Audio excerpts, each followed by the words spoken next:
Modern Dude Chat is presented by the guys at Beard Supply. Go check out beardsupply.com. They got all the good stuff to make your skin feel good and your beard look fresh. It's summer. It's heating up. You're going to be out in public. Be sure to go check out beardsupply.com. Beard care for a wild life. Hey guys, welcome to the Modern Dude Chat podcast. We're your hosts, Cody and Chuck. We've got a wild episode. Stay tuned.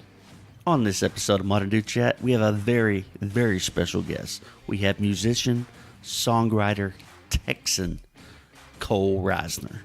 Now you can go find Cole on iTunes, Spotify, wherever you get your good music.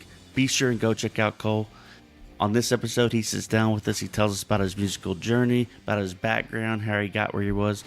We are longtime friends with him, so we spin off in some stories, talk about the old days, and just really cut up and have a really, really good time with Cole.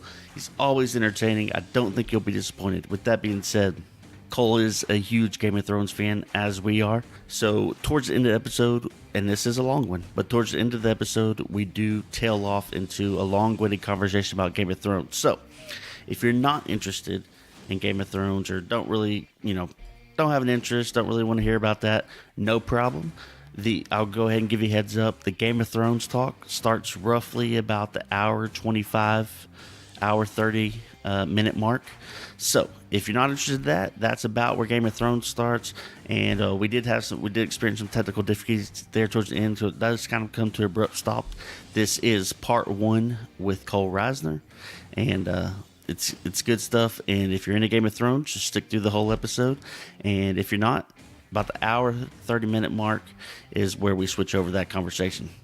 Also, before we get started, we have two giveaways going on for the month of May. We have an Instagram, Facebook giveaway, and an iTunes giveaway. For the Instagram, Facebook giveaway, you need to go to @ModernDudeChat, find those giveaway posts, like the posts. In the comments, tag 2 friends, let them know about Modern Dude Chat. Help us out, we appreciate it. For iTunes, you're going to go to iTunes, leave a rating, and leave a review. We have 2 packages to give away, and we're going to pull an Instagram, Facebook winner and an iTunes winner. So go out there. If you're listening to podcasts, go out there, drop your name in the hat. Opportunity to win some good stuff. And like I said, we had so much fun with Cole. This is part one. We are going to have him back, and hope you enjoy it. So let's do it.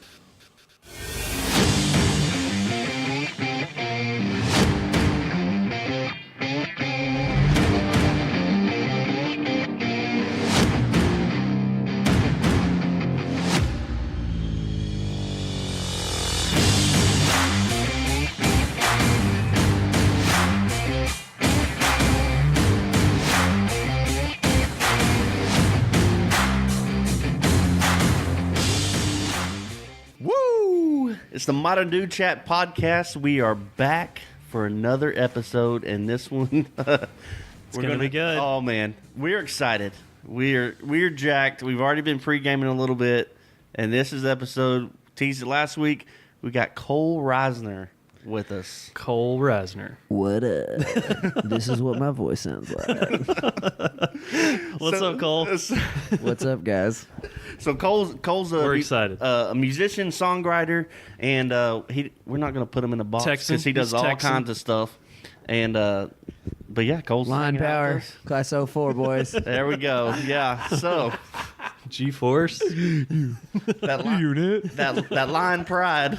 If you look at my debit card right now, it's a Greenville Lions. Oh my Debit card. gosh, no way. Per- They gave me the option of it. I was like, well, hell yeah. That's Oh hilarious. my gosh.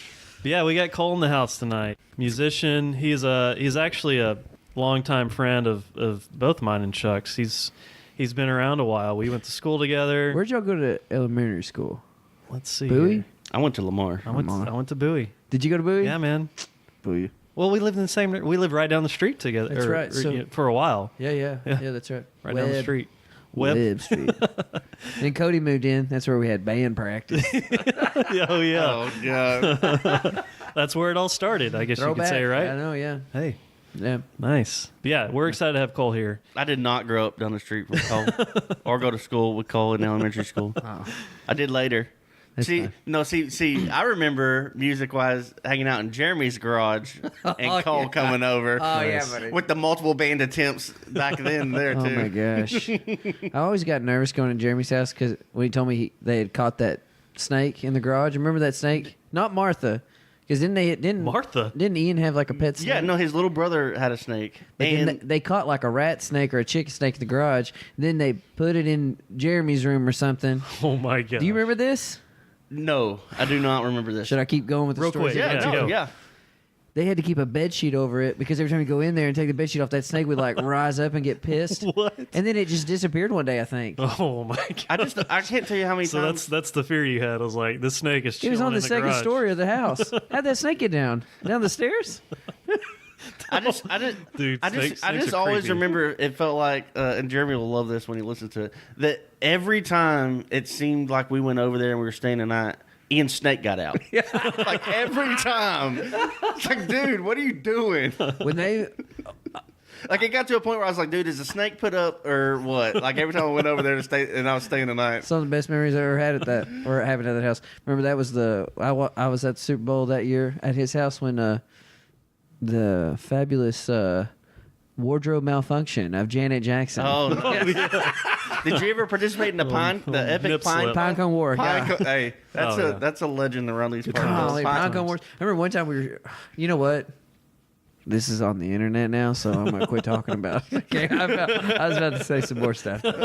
We just had a lot of fun. Yeah, no, it was a good time. We got So- obviously we got a lot of history So, here. but yeah, that's where I remember as far as music and hanging out with Cole Yeah. outside of school was at Jeremy's. But have you ever Jeremy's thought about place. that? Like, that might be where it started. You know, What do you mean? like being a musician, just Being in little agreement? stuff like that. No, like playing. Oh, at friends' 100%. house. Because Yeah, you yeah. have to like figure out how to do it. You Was know that what your I mean? intent, or was it just like you were just winging it and having fun? So I got asked to be in a band because someone came up to me and said, "Hey, we're starting a band. You're gonna be the lead singer." And I was Nice. like, "How do you even know if I can you know- sing or Right, not?" I was gonna say, Right? do you even know why? Do you even Anybody hear you I was sing? like, okay, and you know it worked. And then I don't know when it was. I think it was the first time I got paid. You know, they Yeah. they say that about anything that you'd love to do. As soon as you get paid, it changes, Oh, right? heck yeah, yeah. I mean, it's true. It comes with some negative consequences, but it also kind of gives you a little bit of this like gasoline on a fire. That's like, Yeah.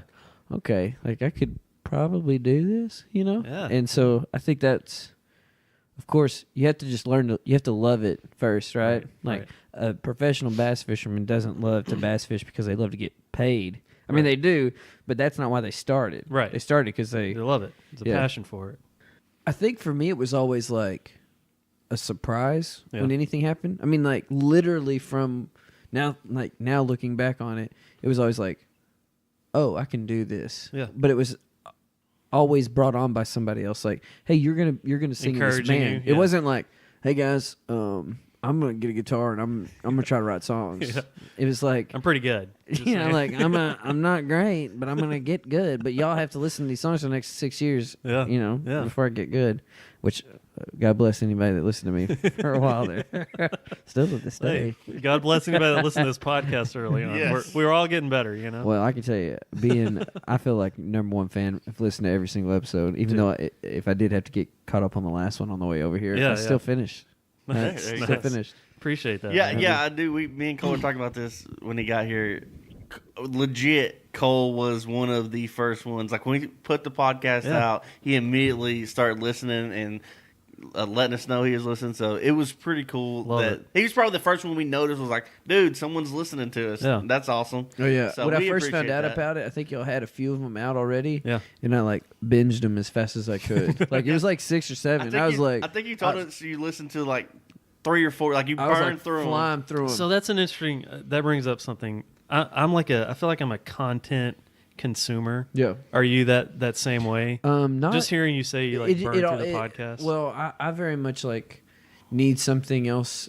Sometimes, like if I'm doing something kind of mundane, I need something else Yeah. to like substitute like entertainment for me. So today I had to mow the grass. That's why I think I'm sniffling. yeah. So I'll listen to music while I'm mowing the grass because you can't listen to a podcast because it's too loud. There's too many subtle things going on. But music, it's like, I've heard the verse once. Right. I can hear it again. Yeah, You know, yeah. it's easy to try to listen to music. Yeah. But podcasts to me, like I love listening to podcasts when I'm driving Yeah. because Perfect. driving's very mundane. You know, it's For sure. chill. But I mean, like I'm the I think same way. music and podcasts are probably my two main sources of Yeah. entertainment. Well, I'm glad you found us. I'm glad y'all have a podcast. So let's jump right on in. Are y'all thirsty? I'm thirsty. Always. Actually, hey, yeah, Always let's kick thirsty. it off with. They haven't seen it yet. No, So- you want to talk about what Cole's been I'll torturing tease it. us? I'll tease it, and you also tease it too, Okay. Chuck. We told Cole about this. I don't know, a few weeks back. Hey, we want to have you on the podcast, and immediately he was like, "Hey, I got the alcohol feature. Don't even worry about it." And I was like, "Okay, I love it. You know, Cole's gonna bring the alcohol." So he showed up with this brown bag, and it's still sitting in a brown bag. We kept telling him, "Don't tease it yet," and so we're gonna figure out what this is as soon as he opens the bag. I'm pretty excited, and I don't have any guesses. I just have think- no idea. Do you Other have than any it's guess not a at all? whiskey. I do. Okay. Well, let's hear it. What's your guess? Let's do it. Okay. What's your guess? So we talked And don't about tell him right or wrong. well, I yet. did say it's because it's Cinco de Mayo. Uh-huh. I think it's a tequila, Okay. Which will make me very happy. if which it's will make tequila. Chuck Well, very for the record, extremely happy. I'm going to tell you what it is now. Okay, let's do it. But Hold on, real quick, because I gotta say this. Chuck, you have no idea? No, I have If no it wasn't clue. tequila, I'm real could thirsty. you tell? I can't wait to No, drink I it. don't know. No idea. It looks. I guess if I had to guess, it looks like a tequila bottle, but could be. As with our Game of Thrones predictions last week, could be dead wrong. So, Which, if you're looking for predictions for this week, wrong podcast. Okay. Exit. no, but so Cole's been here probably. Let's see, he's been hanging with us for about an hour, Yeah, and a about an half. hour, yeah. about an And hour. he just has this bottle just sitting in this brown bag, and he keeps kind of like wanting to tell us, but not. He's like, "Oh, if don't drink that." No, oh, I got. And I'm just like, "All right, now it's showtime. We're on. We're ready to see it." So I don't drink a lot of like real. Now I'm hyped. You ready? Hyped. I'm ready. Okay. I don't drink a lot of like super fancy liquors. I like good bourbon. Yeah. You know. Okay. I had a bottle of that Lagavulin 16 year for a while. It took me a while to finish it because that is stout. Stout, yeah. It's real hard, but it's good though. It's yeah, good. yeah. Well, I got to give a shout out to sipper. my buddy Ralph. Is a Okay. bartender in Austin. Okay. And he is the one who taught me about this. Right on. And it has taken me a little while to turn around to this beverage, but I have grown to love it. I am excited. So I said it's Cinco de Mayo, but for the record, I got this bottle, we're not realizing that it was Cinco de Mayo that we were filming. Oh my gosh. Filming? We are filming, right? Yeah, we're filming. Sure. Oh my gosh. You just don't know. I'm going to put my clothes You back just on don't now. You just don't know it. So everybody talks about Cinco de Mayo, so I had to kind of change up what my pitch was for this. So everybody talks about Cinco de Mayo and how everybody's drinking Coronas, cervezas, Yeah, yeah. tequila, but Modelo. nobody thinks about who? The French, because the Mexicans beat the French. That's why we celebrate Cinco de Mayo. That's true. So today, Okay. boys, we are drinking not a liquor, Okay. but a liqueur. Okay. Yes. A bottle of green Chartreuse. Holy Okay. cow. Have you ever had okay. this? No. I'm Chartreuse excited. is a medicinal beverage Oh my god. that's got 55% alcohol in it. Okay, 110 okay. proof. Okay. Oh And my it's- god. Yes. Love it. It's, Love it. They started making it in 1605. Oh my It's got gosh, dude. 176 herbs and spices in it. So when you drink Wow. it doesn't. All it tastes like is green Chartreuse, but Oh you my taste gosh. different things. When I drink it, it tastes like basil to me. Okay. Okay. Yeah. Only 3 monks know the recipe. Oh it. my gosh. They chop is it up. insane. They put it in a bag. I see. I know that This you're is gonna. Yeah. insane. So They chop it up, put it in a bag. They send it to the distillery, I and gotta the look at this distillery bottle. doesn't know what the spices are. They just make the booze, right? And I'm gonna take a picture so we can post it. so it's a lot of people will use it as like an after dinner kind of palate cleanser. That's not what I do with it. So what Ralph taught us to do is just to shoot it neat. And here's the thing about it. It doesn't go down super easy, But man, do you feel fantastic after you do a shot of it. So when you say there's a bunch of different So flavors and you taste basil, is there a possibility that Cody tastes one thing and I taste another? Is Yeah. that what oh man, this could be fun. So like Kat, I really love the taste of basil, but my wife doesn't really love basil that much. So she tastes basil very strongly because that's like very potent to her. But I love the taste of it, so it can, like pulls out from me. I am. So the thing about it I is- am sitting here looking at the bottle, fascinated by this. So it's not. It kind of goes down a little rough, but there's no aftertaste. Aftertaste dissipates pretty quickly, Okay. and they made it medicinally, so you feel Unbelievable. amazing. Not like- unbelievable. let's do it. Come on. What? Hey, you know a what? feature. Let's drink to the French, right? Yeah. Because they gave us French fries Viva la and France. French kissing. Viva I love it. Dude, what a feature, man. That's I'll get Cole straight up came through, dude. Oh I'm man, not gonna that's give y'all- awesome. I'm I not had gonna give no y'all big clue. ones. I had no clue. Okay, Chuck. I've never The had reason I think you'll like this Chartreuse is what you is chartreuse. Chartreuse, okay. The reason I think you'll like it is not necessarily because of the taste, because it's like the double the way Fireball makes you feel. Yes, And I love Fireball. I do. Me too. I call it my spinach. That's why Cole told us don't drink that because I don't think we've mentioned this before, but every podcast when we come in, I crack open a Red Bull and pour Fireball in it to the top. Then I drink it down, pour more Fireball, drink it down. So I bust the Fireball out earlier. Cole's like, no, don't do that yet, and don't bring that out in front of me because we might have a party. Oh yeah, dude, we're gonna pound that bottle. So boys, why don't you? So I'm smell it first. It almost smells like smells delicious. medicine. It smells delicious. Oh, no. I think Oh yeah, there's Okay, a lot. There's a guys, lot going on in there. I'm gonna tell you what I'm smelling, and like when I bring it in, what it reminds me of, the green pop ice is what I'm like. Yeah. I don't know what flavor that is, but that's what it like. If I close my eyes, I think this is one of those green popsicles.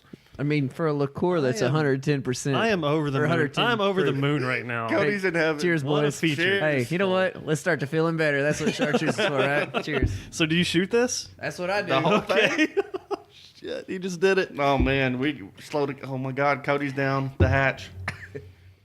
Oh, it's not bad. It's not bad. But it's like, Jaeger. because it's like minty, but it's. Oh, it tastes like Jaeger. A little bit. What do you think there, Chuck? It's like I don't know what to do with that. It's like shooting Jaeger. It's But delicious. but don't drink the aftertaste is just gonna go away, and then a little bit you're gonna be like, man, I just feel No, but like the- amazing. the aftertaste. So like I got my medicine. Yeah, Daddy feels better. I'm trying to pinpoint what this reminds me of because it does remind me of something, and it's not like in a bad way. That is good stuff, Cole. And now, Hey guys, Hey, well, high five. Hey, 30 minutes. Let's do another one. What? All right. Way to go. Okay. What a feature. wow, Thanks, guys. Man, I'm mind blown. I'm over the moon. That one goes out to my buddy Ralph. Hey, down Ralph. in the Ralph. ATX. Dude. Ralph's a great Thanks, guy. Ralph. Ralph I want to Easy. meet Ralph. Ralph Easy's great, man. He's got real long hair, real long curly hair, and a big long beard. And Nice. he rides his bike. He's a really good cyclist. Does he So own a rides car, all or does over he just Austin. work Yeah, there? he's got a car, but he just rides around. Right on. He lives in Austin. Is Heck yeah, man. cool guy. Yes. What a feature. that's awesome. That's good stuff. You know what, Thanks, is it Cole. too early to do another one? No, I'm just kidding.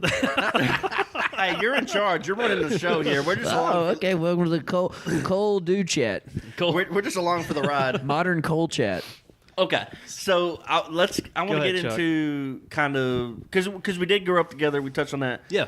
So we graduate. We start doing our own things. Like, what roads did you go down that led you kind of to where you are now? Because like Cody, I know Cody went into like working, and I went to school. I moved off, went to school. Like, where was your path to where you ended up being? Yeah, so it was kind of different for me because, like, we graduated in, ladies and gentlemen, why don't y'all just go and hop it in a time capsule back to 2004. For reminding us. Paint you a picture, Incubus, Love it. Yeah. I have Incubus Chevy tattooed on my arm. Silverados, Incubus. About like in July of that year, 2004, Yeah. we kind of like abruptly moved to East Texas. Just it was a real sudden thing. Big long story. We don't have to get in that. Yeah. But moved to this small town that's Pittsburgh that's like 3,000 people, right? And there was a coffee shop there. I went in to try to get a job because I I was 18. I was like, I don't know where I'm going to work. I guess a coffee shop because I don't want to do anything else, Yeah. right? Seems cool though. I was like, well, it feels lax enough that I can get by. Right. Right. It's so because I've been working at Peddlers. Shout out to Peddlers. And if y'all want to start with sponsoring this podcast, or I'll start a podcast, y'all can sponsor me. Peddlers is a great spot. Peddlers the best. So I went to this coffee shop, tried to get a job. They weren't hiring, but they had like some music equipment. I was like, y'all do music here? They're like, yeah, we do like open mics every weekend. I was like, see you Friday. Like a little corner stage. Yeah, dude. It was like the room was probably maybe as big as this. Yeah. Total. Yeah. Like big, The entire 200-300. shop? The like the music side of it. Okay. So like where the stage was and stuff, like you could barely put a full band in there. Everybody sat down. Yeah. It was real chill, but I'd never been to anything like that before. Where there was like, okay, I'm gonna go up here and I'm gonna play songs at an open mic. Kind of like, own it. Yeah, like I didn't know. Like I played 6 songs and one of them I'd written, and I remember that was one of the first time I ever got a compliment. Or Nice. not one of the first time I got a compliment. It was the first time I got a compliment about songwriting because this guy goes to me and he goes, "Hey man, I think I knew every single song you wrote." And I was like, "Haha, I fooled him. Made him think one of those was a real song." I still remember that guy. That's We still great. talk. But you were writing at that point then. Kinda, yeah. Okay. Like I wasn't playing a whole lot of stuff out that I felt I wanted to because I was so insecure about it. You know? When you- I hear you. It's like, I mean, if you've like ever put a podcast out, you know, when you put that first episode out, you're probably pretty like nervous about it. You know? You have no idea. Yeah, you know, it's like well, I do. you have this I know fear you that have an like idea. when if you're on stage playing a song and you're like, okay, I've never done this before. As soon as I start singing, I know people are going to start pointing, laughing at me. right.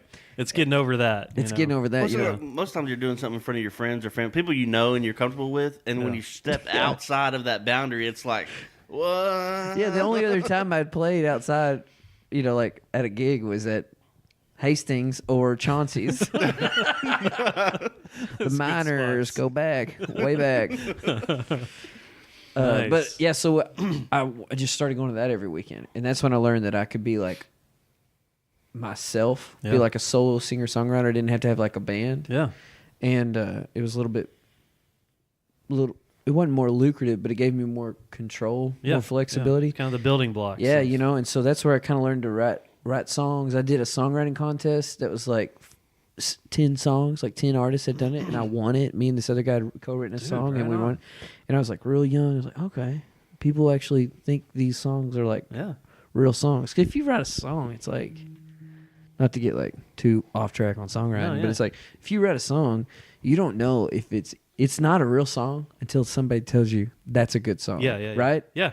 And so like the first time I'd ever written a song, I was like, does this make sense to anybody? Like, right. I just think this is crap. But if y'all like this, and this means this I'll is keep real. going. Right. Yeah. So that place I really kind of like honed in on what I wanted to do. So you kind of got comfortable in that space too, Yeah, right? I got comfortable about. So it was easier to write and bring to the table type thing. Imagine every week if they had an open mic night, I would go up there and put my name on the list. Right And I'm on. 18, 19, 20 years old. And so I'd go in there and I would play songs, even though that they were in front of the same people over and over again. It was like practice. Yeah, Like I'd go in there and I'd BS and I'd make jokes, or I'd play funny songs, or I'd play songs that were off the wall that they wouldn't care. Yeah. Because it was an open mic. Yeah. I could do whatever I wanted. Yeah, right. And it was just like an opportunity for me to fail so I could succeed. Yeah. Right? Yeah. See what works, what doesn't work. Yeah. And You were comfortable in that space, and I'm sure you had the same people coming through there. Yeah.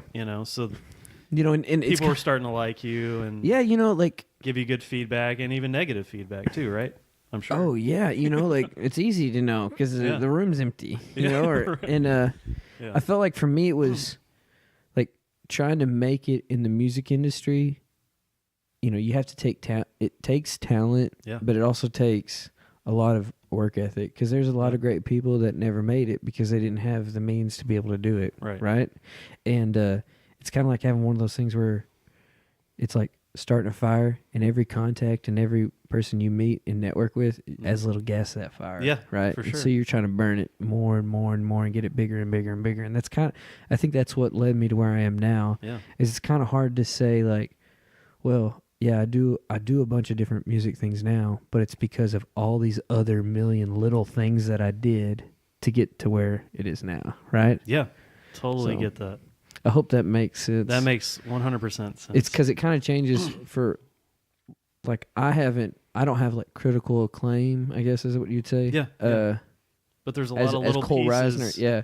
But like I've done a lot of things that have brought me success and have put me in good graces for a lot of people. Yeah. You know, I've made connections with a lot of people. I got to stay at Miranda Lambert's house one time. She wasn't there though. But I remember you telling me about that. Dude, That's awesome, dude. it was That's really huge. cool. That's, Yeah, it was really cool. That's like a milestone type thing. Yeah. You know?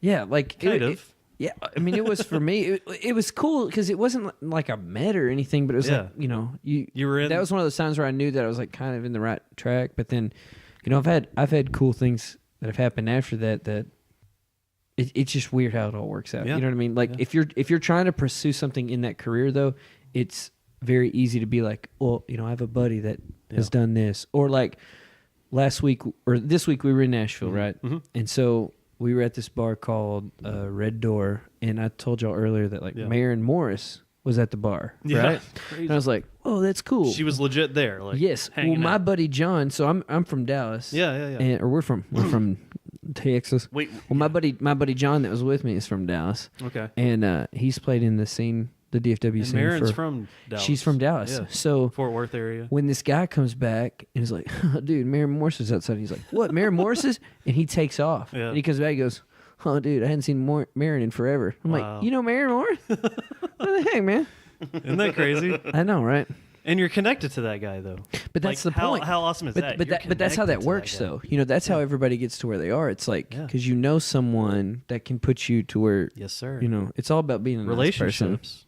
You got to be a good guy and Gotta not be a a good guy. douchebag and an asshole, and right? it's not just in general. Which Cole is not. In general terms, I mean, Sometimes I can be an asshole. they always say it's Only when you gotta be. It's Right, about right? who you Amen. know. So you just kind of make those little links get you a step further to where you're trying to go. Yeah. Even not just music wise, just in general, life, job wise, career, Yeah. your passion. You find someone, you link up with someone similar interest, and then you just kind of there's another step closer. There's You another know, step closer. that's why, like, the irony with it, though, is, like, there's a lot of artists that can have, like, very quick, I guess, rise to, like, fame and, like, being successful. Yeah.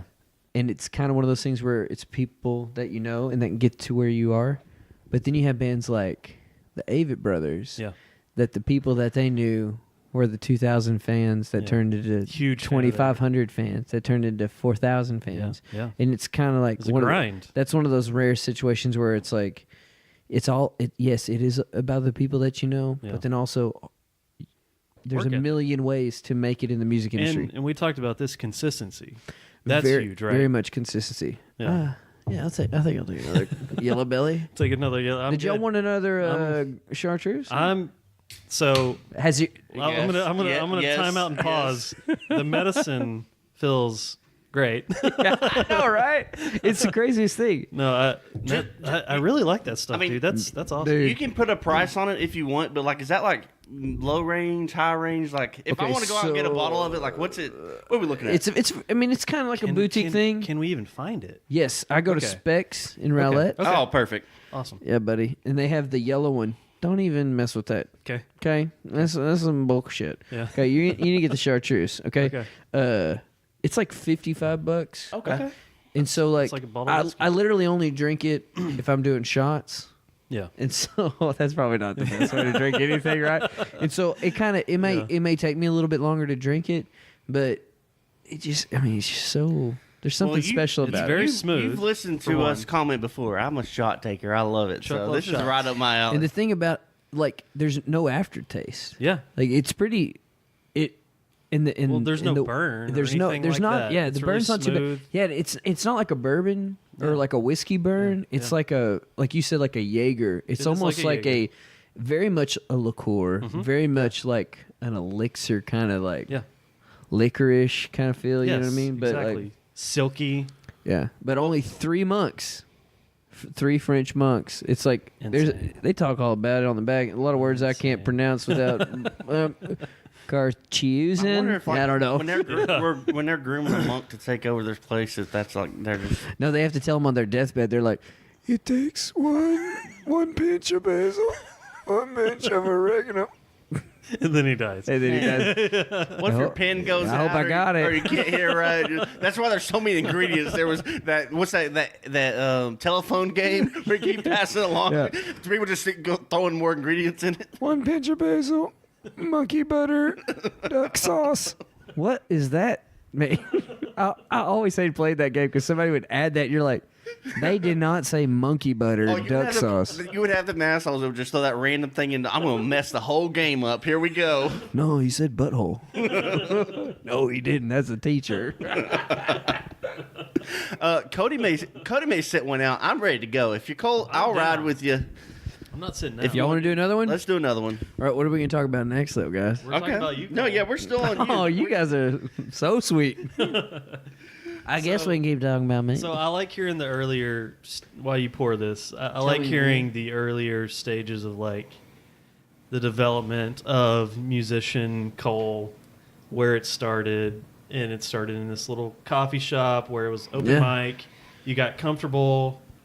So like that's where like I kind of figured out who to be myself, and that me being myself was entertaining, Right. right? And that made it easier enjoyed because it. then I didn't have to try to be somebody that I wasn't, 100%. right? Because like if you're trying to be somebody you're not, then it's you're not always gonna trying to work out. live in an expectation that somebody else is trying to make for you. Yeah. So like kind of kept that mentality of like I'm just gonna be me. Yeah, be you know? authentic. I want to be me, right? And then I did that for a few years. You know, had a band, Mhm. released some, you know, album stuff, singles and stuff like that. Yeah. And then 2 years ago, I won this songwriting competition in Stephenville that did really well for me. They Nice. had like 200 people submit songs, and I won. I won a guitar in the process. Dude, and that's like, huge. That's yeah, and I won like That's like a a really cruise. big deal. Yeah, I won like So it was a songwriting. it was like a, so what was they it based around a certain like the- theme or no, what? they base you they judge you as a songwriter as a whole. So like Okay. they had like several weeks of competitions, and I'd actually done it a couple years before that, and I got knocked out in the very first round. Wow. And like there are people that have like been in this competition, and this competition is only like 6 years old, and there are people that have like been in this competition that have gone on to be like Yeah. headlining acts at major festivals, selling out Billy Bobs, like that are like doing a lot of neat things. So I And want to stop you there. you- The first one that you entered and you got kicked out of, Instantly gone. was that like motivation to be like, all right, I'm gonna So go there back were- and kick ass? So there type was thing? six, yeah, because there were six acts or songwriters that night. Yeah. And so what you do is you would show up to this venue. It's the same venue every time. And like they just finished it a few weeks ago, this year's version of it.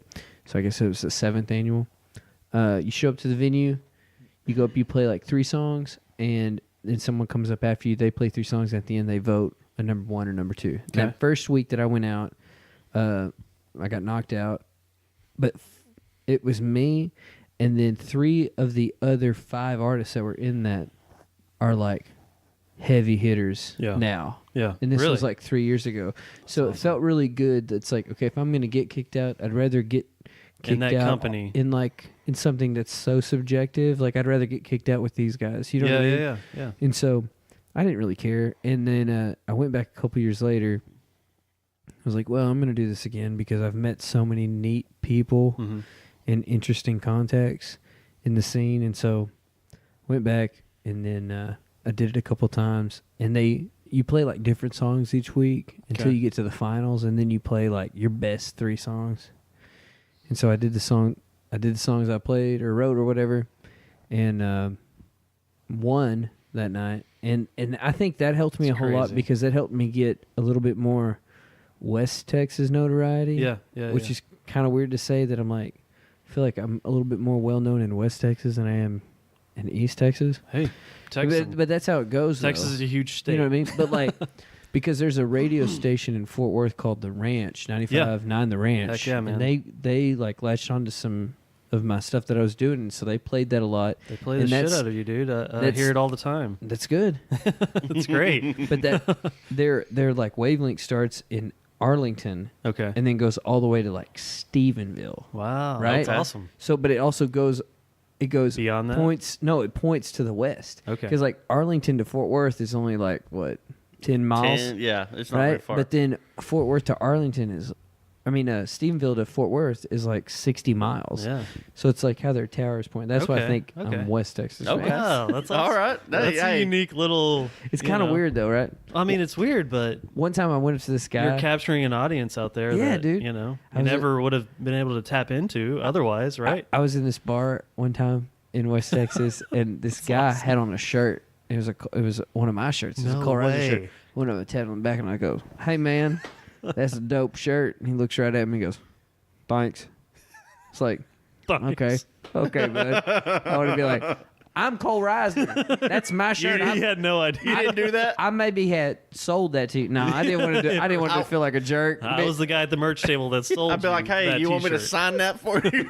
Yeah, dude. I got a Sharpie on me. Always do, just in case. Which, before you leave, I need to sign you to my coaster.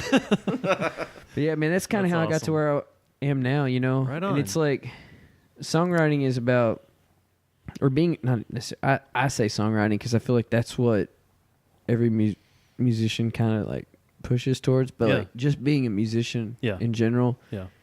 it's all about doing like 4 or 5 things. Yeah. You know, it's about in 1 week flying to Nashville, coming back, Yeah. singing at a wedding, and then playing like a church gig or something. Yeah, or yeah, doing exactly. something random, you know? Yeah. So And- tap into that a little bit. Like, as far as musicianship, like, what do you cover as far as that goes? Like, So like I used as to a musician, if that makes sense. I used to play. I would do like what you call like lead electric, so like Mhm. first electric. So sometimes if a band has like 2 electrics, your first electric is the guy that plays all like the solos or stuff.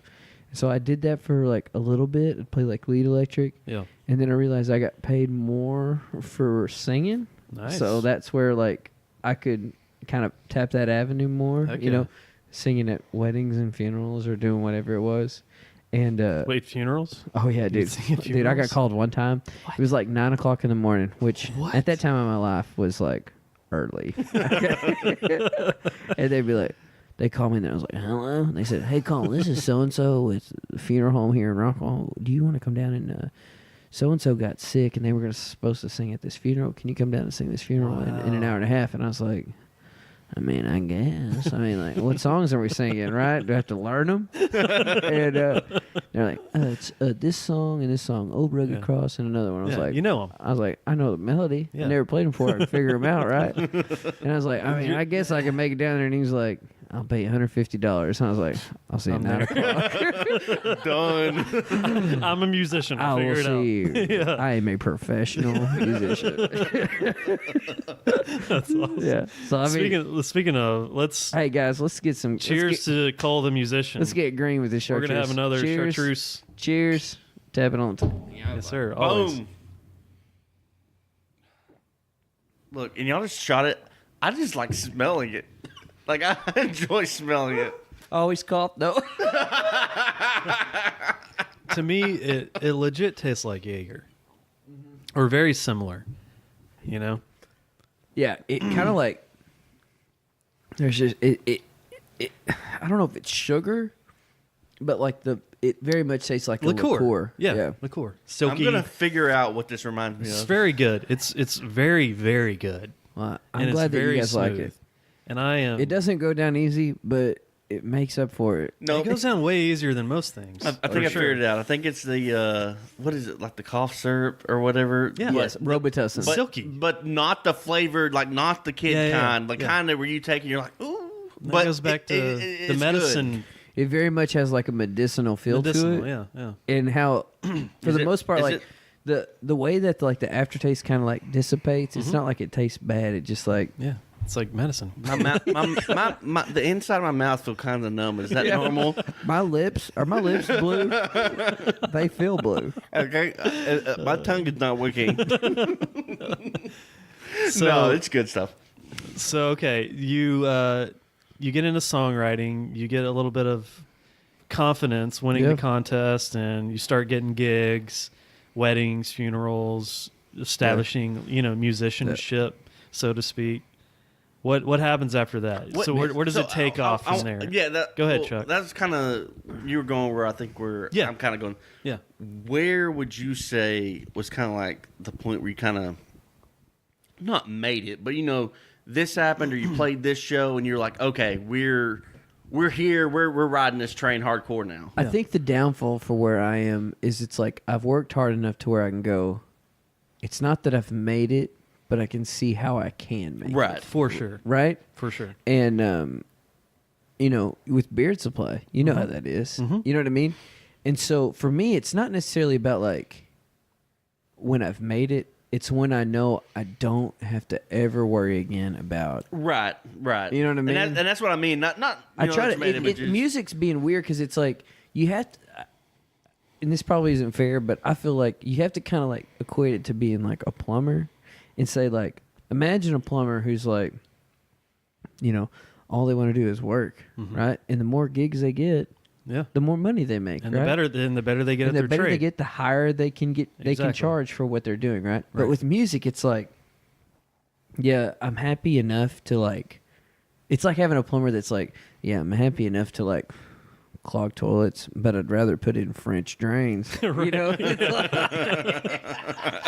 I love it. Speaking of French drains, have I told you about Chartreuse? No, but it's like, you kind of like stay afloat and you kind of do your music thing and know at the end of the day, at least I'm not sitting behind a desk or something that like I feel like I did for enough of it.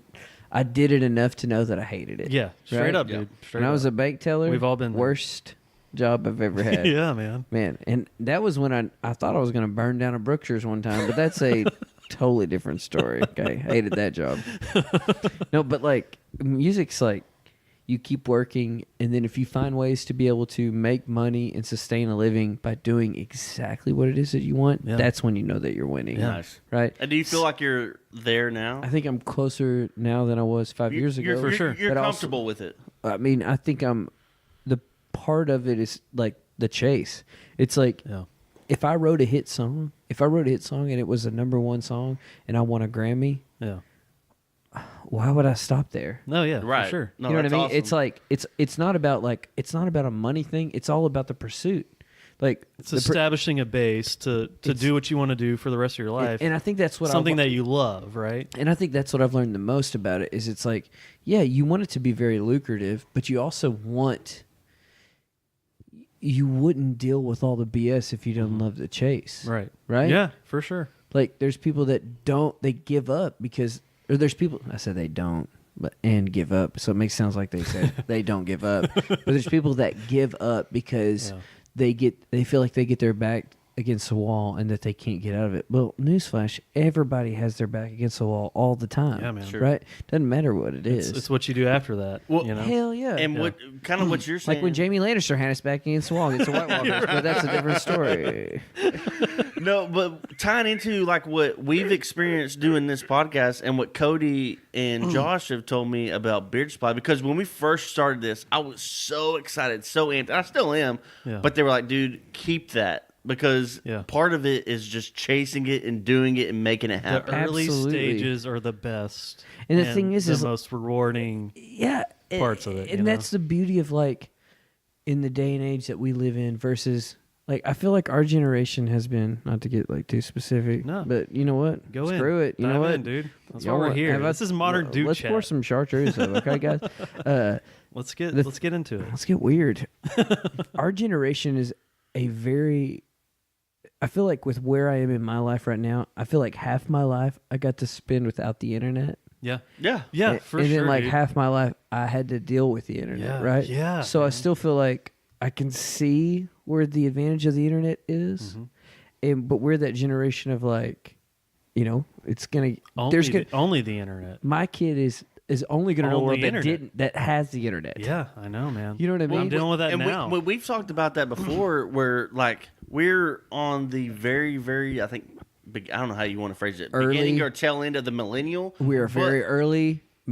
Some people look, guys. Some people call us a millennial. Some people but call we're us not. millennials. We're not. Okay, But we're cooler than that. We're from class of 04. We're in that small section that we grew up without the internet, without cell phones. But by the time we got like teenage, high school years, we had all that. So we know what it's like before when you had to go outside and play with sticks. And then you know, your mother said you need to be home by the time the light post came on, and she had to hope you made it. And you were riding bikes all over town, Dude, I remember all over the entire, all over the entire city. Dude, I got a great story about that. Cole, you'll relate to this because you'll know this. But like in our hometown, I lived on what is that? The east side? I don't know. Yeah, I lived by the movie theater. Oh yeah, McDonald's, all that. Majestic 8. I was just there a couple months ago. When Cody was growing up, he was living by the high school across town. Literally, we wanted to hang so bad we would ride and meet. I would ride my bike down Can you the imagine Y and all the back roads, and I would ride my bike literally across town to go hang out with Cody. And then my mom would pick me up from work, put my bicycle in the trunk, and ride me home. Guys, Newsflash, that does not happen these days. That ain't happening today at all. I hate to say somebody's full name, but I have to say their full name so you know who I'm talking about. But it's vague enough. Nobody can be able to look them up. I still remember the day that Andy Davis and I rode bikes from his house over to that Smith, whatever furniture store that was off of I-30. Do you know what I'm talking about? Andy was a homie. He was riding with us Dude, always. I'm about to say, I rode too many bike rides with Andy. I saw old Always. LP Yeah. a few months back. I was like, as soon as I saw, I was like, Larry Pat Davis. Oh, y'all know exactly who I'm talking about if y'all listen to this podcast. Yeah. But no, I mean, but that's just the situation. Like we know what it was like before, and we now kind of adapted That's a very and good. know That's a what very it's like good now. point, Dude, Chuck. I That's remember, a very good point. I Chuck. remember making like school projects and having to cut pictures out of my World Atlas Encyclopedia or whatever it was. No, we had to use the actual library, like the books, to write reports. Like we had to index cards. Guys, I don't know if y'all know what these are, but they're like books, and it's like for reasons they would just like have a bunch of pages, and a page is like a sheet of paper, which don't really exist anymore. Imagine a time where you had to write your name in pen on a stock card, and Wikipedia did not exist. No. It's called an Wikipedia index was card. not a thing. Dude, I did a report in the 4th grade over leprosy, and I'll tell you, I opened up my encyclopedia and I wrote word for word out of the encyclopedia. Dude, you know what though? I'm 33 years old. That's called I got copyright infringement. Right? Hey, but you know what? I got out of 4th grade. I was 18 and MySpace blew my freaking mind. Yeah. Dude. I was 21 years old before I got my own cell phone. I was like, so I can do whatever I want with the cell phone? And it's a flip phone? You guys are chumps. I love it. I thought I was awesome. My mom got me a prepaid cell phone for soccer practice only, and I thought it was badass. Oh, dude. Like hell yeah! Check out this big brick I got in my backpack. I remember, so telling. dude, anybody who had when I was a senior in high school, anybody who had a cell phone, I was like, oh, you rich. Yeah. Straight up. And now 8-year-olds are running around making YouTube videos. Dude, that's a very good point, Chuck. Like we were right there, like in the very middle, The like, end. We were at the end of the I mean, I like can't think in high school because the thing of like like you just the said, internet, people that had cell phones were like, oh, you had money. Because no, you just they were early on technology, right? Yes, like the internet was such a game changer. Like the telephone was a game changer. Like, can you imagine the people before a telephone? They were like, wait a second, so I could pick up this device and put it against my ear and talk to my brother I hadn't seen in 8 years. And text messaging was like ages. Oh no! Send it back. Like, hey, get ready to pay 10 cents. Yeah, right. Yeah, no, like Playing Snake on my Nokia. Yes, and so you back then you had the big Nokia or the little small blue one that you play Snake on. I remember the day I got that. When I phone, turned man. 16, Dude, Christmas. When I turned 16, this is my birthday. This is like our age. Like when I turned 16, I was happy about I had the hand-me-down car. Cool, I can drive. But part of 16 was I got a cell phone that was not prepaid, was full-on use. I could text my friends, call my friends, and that was just like game changer. No, dude, let me tell you. I'm talking about my parents. They would say like, there was never a discussion of me ever getting a cell phone because we still had payphones at the high school. I was literally one of those people.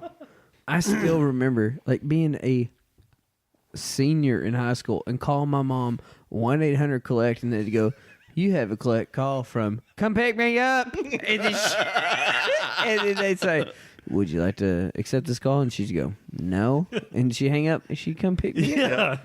Yeah, she got all that she needed. Yeah. I think we might be the last generation that memorized phone numbers. Love it, man. There's high school girlfriends. I can still tell you their phone numbers right now. Man, so you leave with that. I'm going to say the only numbers I can remember. That's a really really big deal. I can vaguely remember Cody's home phone number and Corey Gann's home phone number and my mom's work number, and that's it. That's hilarious. Yeah. I mean, if anybody's listening to this podcast, I feel like we were probably the worst. We're going down people. a rabbit hole right now. And we could also we could start naming people like verbatim. Like, I can remember this person's number. Y'all remember so and so? Here's her number. This is switching to the Greenville, Texas podcast for the night. So, listen, if you're from Quinlan, sorry, you have to listen to their podcast that they don't have. No, okay. If I had to call my mom right now, and they'd say, "What's your mom's number?" I wouldn't know. If they asked me to call my childhood home, I'd be like 454-1708. 903-455-5880. Hey, dude, 903-455. Because my number, if you type in 903-455-5880, it's 5880. It's LUV operator. So I would tell people, I go, it's 903-455 love operator. No, let's say just real good. Where even before cell phones, when you got that caller ID, man, straight up, dude, you could see who was calling you. You had a message machine that you would go in the house and play your messages. Right? You remember that, hitting the button? And all right, here's my messages for the day. Hey, this is so and so. I just was calling to say, hey, what's up? Blah blah blah blah blah. Or the cordless phone. That was a cool thing too. Ooh, baller. Dude, I didn't have to sit in the kitchen or the living room with my mom and talk on the phone anymore. I remember the worst day ever was that. I'm glad you brought this up, Chuck, because we fit in we're perfectly in that in between of very little technology to a technology. So because we all learned about technology when we were in college, though. Yeah. When we were in when you're in college, for us, our college age was when it was the iPhone we had Internet. internet. That's when I bought my first laptop. When I was 2006 was when I got a Mac. Yeah. Right? Yeah. And I had that for 4 or 5 years, right? So that was the first time I was like, oh, it's huge. I've got the internet. Deal. I can do all this stuff. I can record music. Yeah. I can do, which before that it was we already talked about, established a lot of what you did early on. Oh, yeah, dude. Yeah, totally. Isn't that crazy to think about now? It's so much. It's so much. It is. It's mind blowing. Well, just in my family in general, so my wife, my sister-in-law, she's about to graduate college. So she's probably 11, 12 years younger than I am. When I met her, when I came in part of the family, she was 10, 11 years old. And she grew up where iPhones was a thing, internet was. So when we talked, she's going to kill me when she hears this. When we talk to her and interact with her, sometimes it's you have no idea. Guys, and y'all can understand this. Y'all remember the only time I actually ever used a Texas Instruments, what's it called? 800? Yeah. The T800. Right? T800. I never bought one, but I would always borrow friends, and I'd say, hey, do you got Blockman? Yeah, somebody say you got games on it. You can crack the code and get games on it. Yeah, I was like, hey, man, can I use your calculator to play games? Or I'm just going to use it on my turn upside down. Shout out to TI Instruments for just doing that. Golly, right? Right? Oh, my gosh. You saved. They were ahead of their time. Are you done using your calculator? Yeah, thanks, TI. You made me fail algebra twice. Oh, man, me too, buddy. Don't worry, okay. Hey, algebra, fail. Blockman, ace. Yeah, ace. All right, let's get back to Cole's story. All right, Cole. So let's have some fun. Finally, maybe you got finally, we finally got here. I love it. So maybe cool people you've met, maybe shared a stage with, or just cool stories in general. Just I'll hit tell us with you, some fun and stuff. this may not mean a lot to other people, Hey, but I'll tell you, it's it gonna meant mean a lot. It meant a lot to me, right? That's all that matters. Where anytime that you have an artist that you're like really look up to, Yeah. and they take the time out to like do something, or you get an opportunity to be with that artist. Right. So there's an artist by the name of Radney Foster. Radney was in a band called Foster and Lloyd. That's big. Yeah, and then in the late 80s, early 90s, he released this record called Del Rio, Texas, or like Del Rio 1989. I know for a fact my brother is a huge fan of Radney Foster. I love your brother. And my brother-in-law. Both of them. Same guy. I don't know your brother-in-law, but I know your brother. You know. He's a dope guy. I like him a lot. So Huge Radney and I had played. We hadn't played any shows together. Yeah. But I had ran merch for him twice. Nice. Isn't that weird? No, and then that's I played a awesome. show with him, and then it was like the third time I'd met somebody. It's always about like finding the right person to talk to when you're making connections. Yes. In an industry where it's all about like who you know and networking. Yeah. It's networking. Yeah. It's all it is. Yeah. It's only networking. And so like, I mean, it's more than networking, but networking takes Establishing you so relationships, far. yeah. It takes you so far. So I made a connection with his bass player at the time, who now her name is Harmony Kelly. Okay. Dope name, right? Yeah. Follow her on Instagram. Nice. I don't care to say her name. So she doesn't play with Radney anymore because she plays with this guy named Kenny Chesney.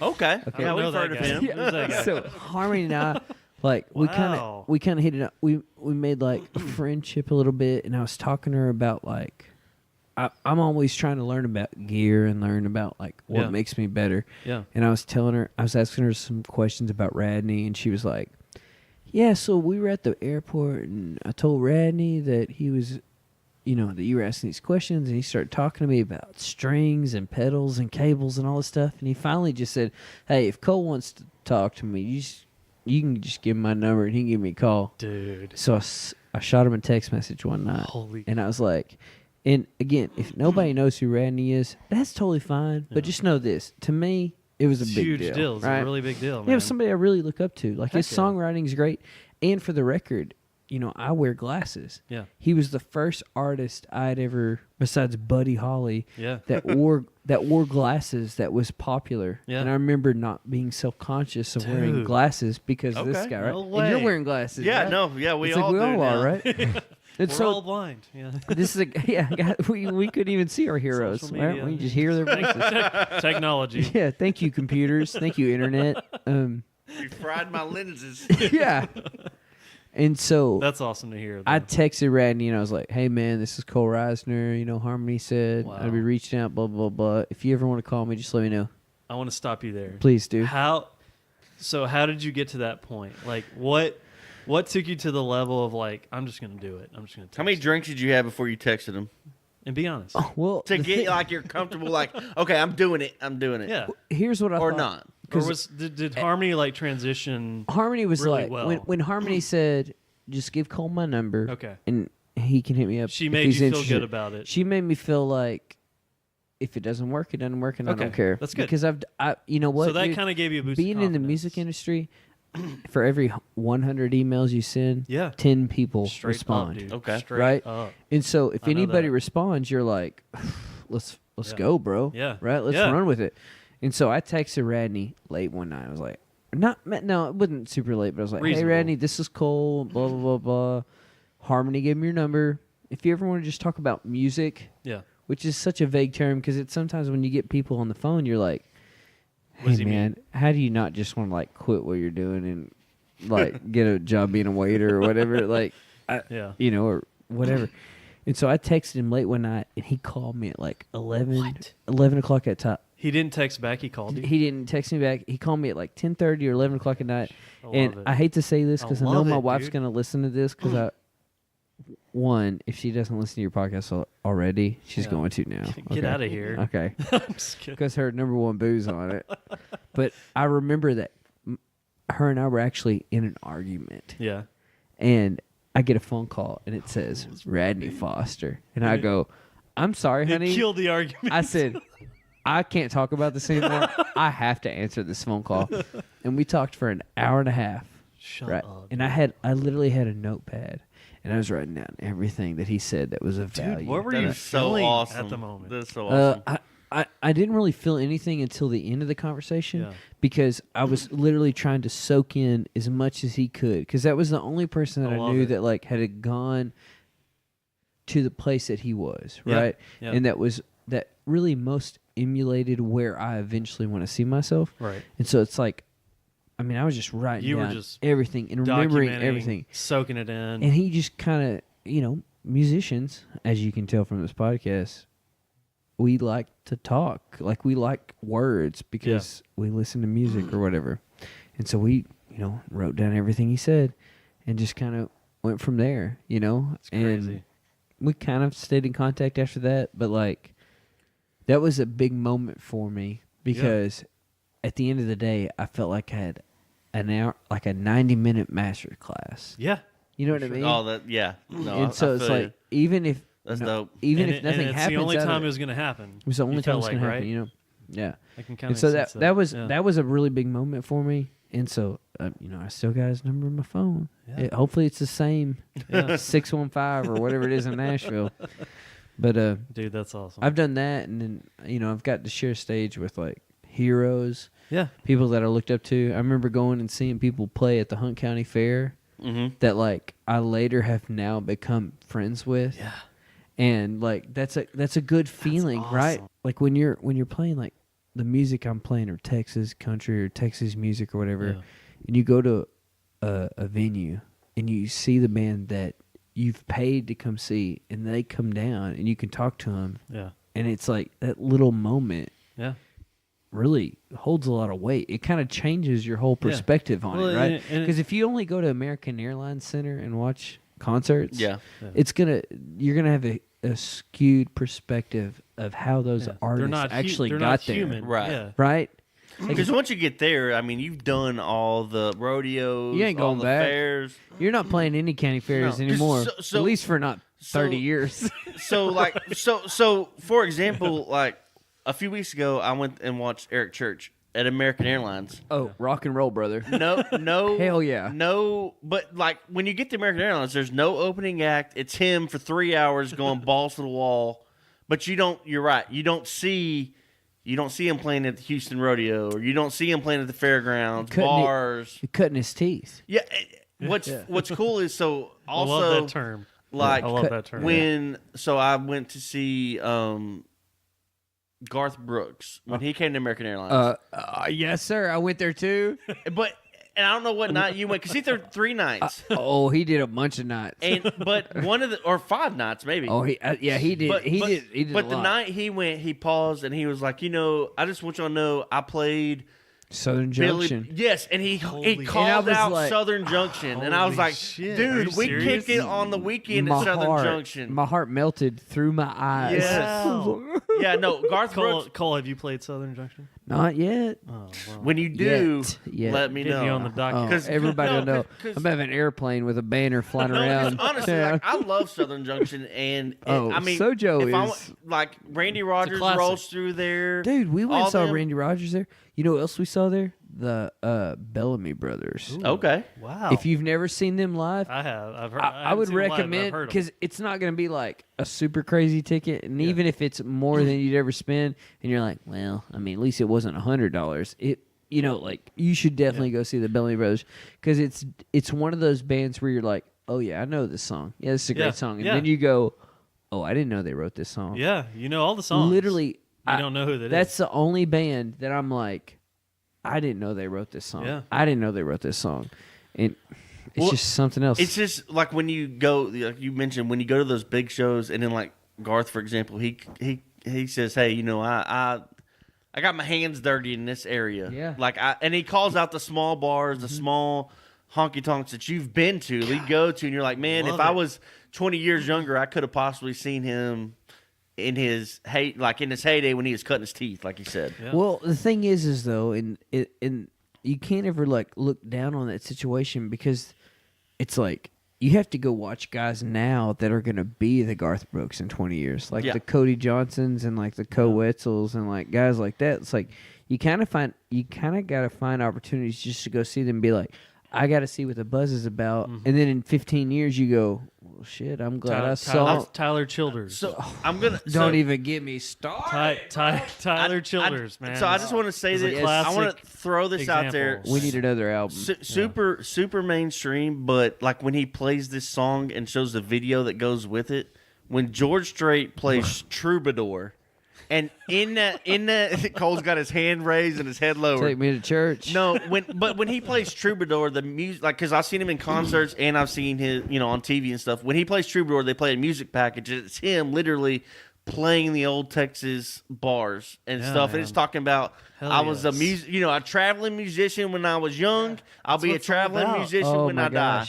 Cole, doesn't that make you feel that good? like sews it up like that? I love seeing. I mean, I love the show. I love the big fancy shit that goes on at AAC and Dallas Cowboys, but I also enjoy the backstory, which is kind of your, I wouldn't say in the middle end, but that's where you're at right now. No, I totally get it because it's like you think and I about love it, that. and being it's very, very, very risky and dangerous to be in the music industry, right? It is. But then also, it's kind of easy to know when you're doing well. Right? Yeah. In any other industry, you go, oh, I'm doing well because I'm making 6 figures, right? But if I go, yeah, but I've played Green Hall, and people love that. You know what I'm not saying I'm playing it for other people, but it means that I've done what I need to do to play that, and for me to be able to that's on your resume, dude. So today, so to speak, right?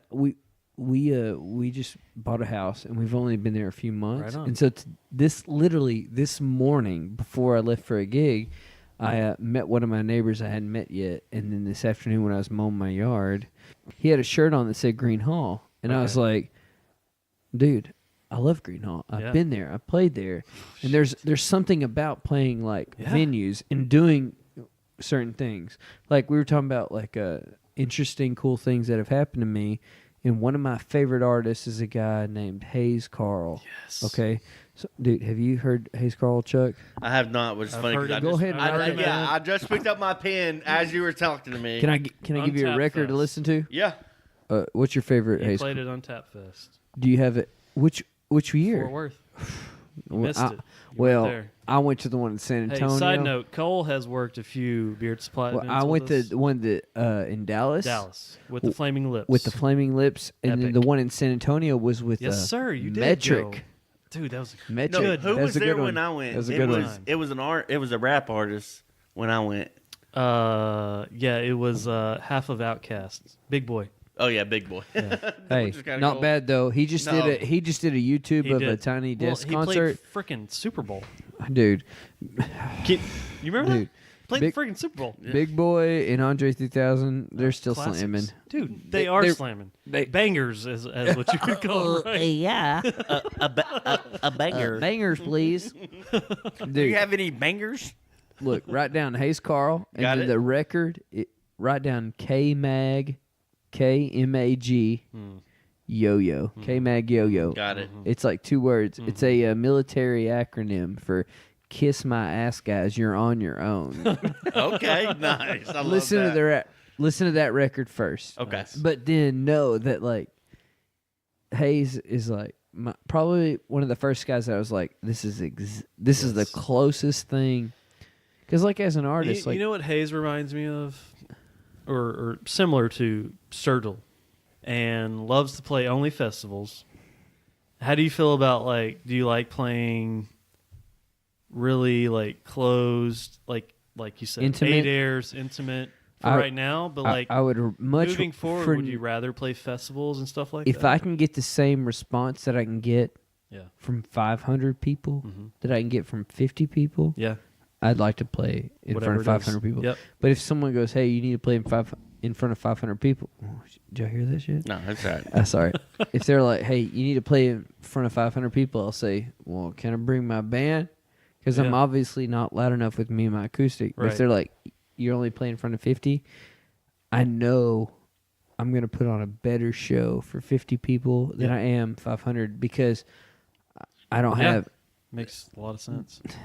It's weird. No, that makes a lot of sense. There's a lot of insecurity that goes on with knowing that there's guys behind you that are also hey man, if you fuck up,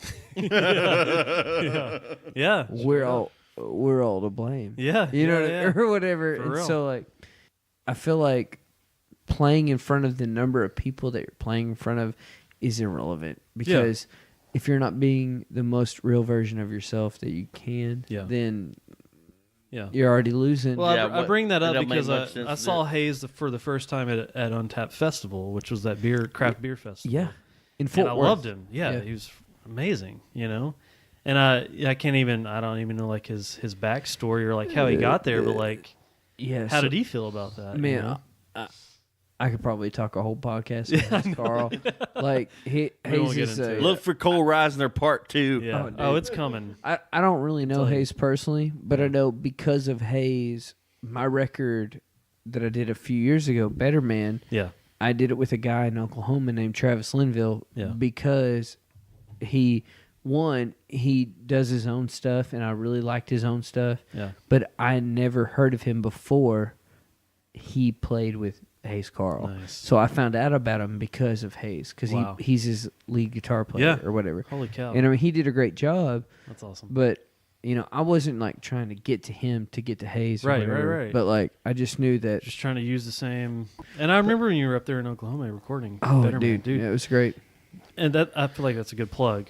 Better Man, you want to talk about that real quick? I mean, yeah, it came out. That's your most recent album, Yeah, right? well, yeah, it came out like 3 years ago, and we are. It's a in the- banger. Thank banger. you, much obliged, much obliged. I'm hoping that It next, really is. I'm hoping that next hot heat slaps you in the face a little bit harder than that last one, but It will. Have no doubt. I think we're gonna try to start recording this year. We'll see how it goes. Nice. It's all about songs. Yeah. You talked about. I'm not gonna release an album of songs that I'm not happy with. Take I your don't care time. how long it takes, right? That's good. I like Like, that. wouldn't you rather in 100 years, A nice, polished, So, finished in product. 100 years, versus- if your grandkids are like, our granddad made this, and they're like, yeah, but they're all crappy.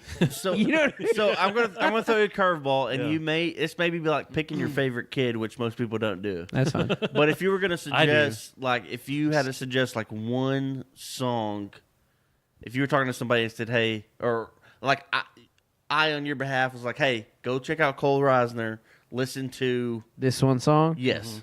Okay, so I'll tell you, if you have the opportunity to listen to my music, Gun Barrel City is probably the one to listen to, but Yeah, I'll jam. just say this. Love and War.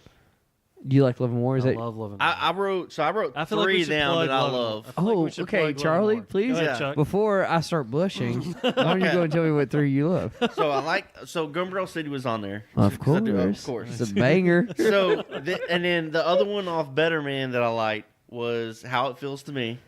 Nice. Dude, right in my I heart like that strings. one. I like that one. And then okay, so this one's not on Better Man, Please tell but me. I still love it, and that's the East Texas Waltz. Oh, dude, I'll tell you, if you like East Texas Waltz, Yes. that's like a deep cut because that Hell yeah, song dude. is like, story. Legit, I love it. like for real. I yeah, love it. dude. That was probably Well, when I I was listening appreciate to that. it. I was like, dude, this one is Chuck pulling Good. on the heartstrings No, over here. hey, Look, I dude, ain't I love it. bullshitting. I love Cole, and I listen to his music. And those. If I were to suggest something, those were the three I would say. Hey, go Guys. check out these songs. Hell yeah. I genuinely mean this from the bottom of my heart. If y'all didn't, and it's just not the Chartreuse talking, okay? I just want you to know. No, I genuinely mean this. Anybody that listens to my music, I'm very much thankful for it because I feel like for a long time or any time that people were like not into it, Yeah, for sure. was enough that it took for me to be like, oh, you love it? Oh, thank God. Right? So I greatly appreciate Hey, that. I'll tell you this. I'll go this far. My kids even know your song, Love and Oh, War. dude, I'm not even kidding. if I can I just like come hang out at 'Cause your I house play- and be like, We hey, play can- that song when we're hanging out in the backyard. That's on my playlist, and they know the Love and War song. So do you want to know the story behind that song? Tell me, please do, because it's a great song, and I So, encourage everybody to go listen. I to was it. in a It's a good Texas song. I've done a lot of songwriting competitions. Yeah. Okay. And this was a weekly competition, which basically what happens is it was for a radio station in Dallas, KHY 95.3 The Range. And they would do this thing weekly. and it was called a 6-pack of Songwriter Challenge. Not a great name, but it still worked. And the first 6 songwriters that would sign up would have to write a song about whatever the title was that week. Okay. So the DJ who was responsible for it would say, "Hey, we need 6 songwriters to show up, and this week's theme is Love in Warren, Texas." Okay. So there's a bunch of guys that signed up. Which is an actual place. It's an actual restaurant. Yeah. And so I said, "Okay, what's the best way to interpret this song?" Yeah. And I came up with what I did, And I wrote it in about an hour. What? And I was like, "Guys, this is a song What? about Texas." You wrote that in an hour? Hey. Dude, you killed it. That's impressive. That is impressive. And I wrote it, and I won a $25 gift card to Love in Warren, Texas. So they've got great But a food. lot of memories, let me tell you. Because No, my but kids know that song. For the Not record, though, kidding. you do. Not kidding. Correct me if I I'm wrong, appreciate it. and I could be off, but you play there a lot. I used to play Okay, you there a used whole lot to. I know more, I've yeah. always seen you pop up No, there on yeah, there. dude, I would play there a whole lot. They kind of got a new ownership, so all that stuff kind of changed around. Yeah, you know it what I mean? changes. But Like, okay, so you used to play there a lot. I Look. remember seeing, like, honestly, this is not trying to gas you up or nothing, but like when someone says "Love and War," I'm like, okay, like just because I've seen it so much, I think Cole. Okay, Cole, dude, I know Cole played Have there. y'all ever been there, I've been there to the A long time Plano ago. site. dude? We should just go on a random night to Love and Warm Plano. down. They have this thing called the El Paso. That's my favorite thing to order there Yeah. to eat, and it's a New York strip, 2 enchiladas, beans and rice. Hey, if that ain't Texas, I don't know what is. Dude, and you get a big old like 36-ounce shiner. Oh. Yeah. You have to Okay. drink it with 2 hands. Man, talk about inspiration. Oh, So, dude. okay, so Guys, we yeah. I'm gonna spin it off a little bit because We're gonna bring Cole back. I think it's unanimous. Guys, I'm right down the road. Okay? And we've poured these shots that we haven't drank Yeah, yet. No, Let's dive in. we're getting there. But one more thing we want to. I don't know if Cole wants to ask us questions or we want to ask Cole questions. But so personal wise, Cole is on the verge Oh yeah, of being a first time father. big deal. First Let's- time. And let's as talk a about father, this. Cody being a father of 4, not Hey, being a father of I 2, got a lot of experience. we want to get into that a little bit and see Real quick. Yeah, we don't have to go too far, but just like When do you do, Cole?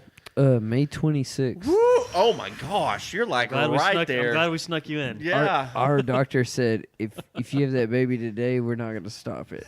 And I'm like, but got a can, podcast. but can you stop it?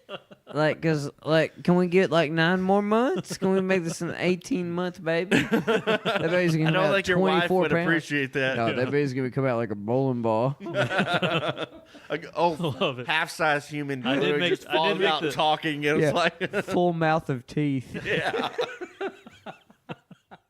Okay, so I mean, we've been there, so I just want to know, like, where are you at? Like, are you Okay, Are so- you terrified? Are you excited? Like, I know it's a ball of emotions, but It is. A part of me is like super terrified because, I'm 33. I'm not Yeah. super old to have a kid, Yeah. but for my first kid, it's It's good. older. It's a happy medium. It's a happy medium, I feel right? like it is. I feel like me and my wife took the time that we needed Yeah. to enjoy life and, And shout out to enjoy your each wife. other. Hey, Hey, shout out to my I girl, I want to say real quick, your wife is at every show dude. with you. She's great for the most Okay. part, right? I mean, she's at for the every most show. part. She's totally on And board she- to what I'm and- doing. And would right? would you attribute some of your success to her?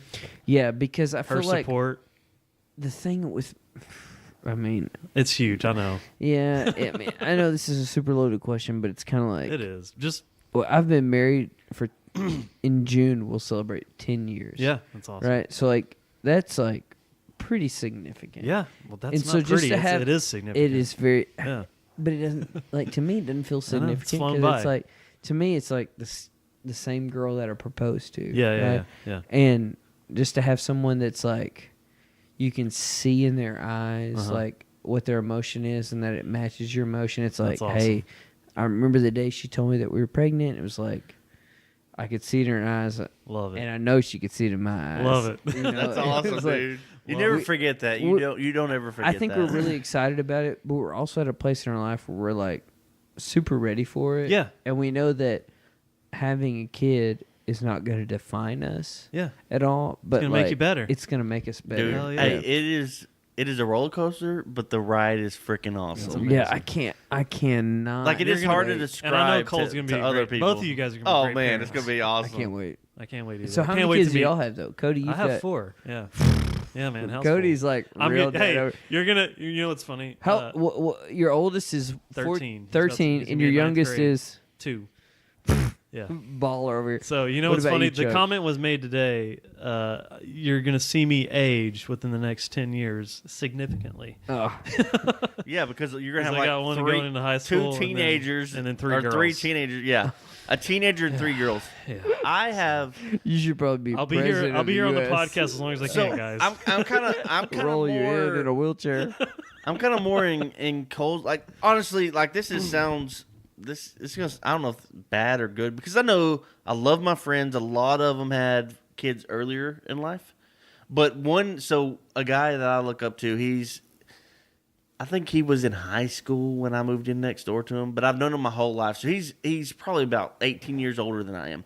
And he told me he had his first and only kid at 30. And he told me when I was probably 18, 19 years old, he said, dude, the best thing to do is do your thing and have a kid at 30. He said, you won't go wrong if you do that. And I was, growing up, that's always in the back of my head. Nice.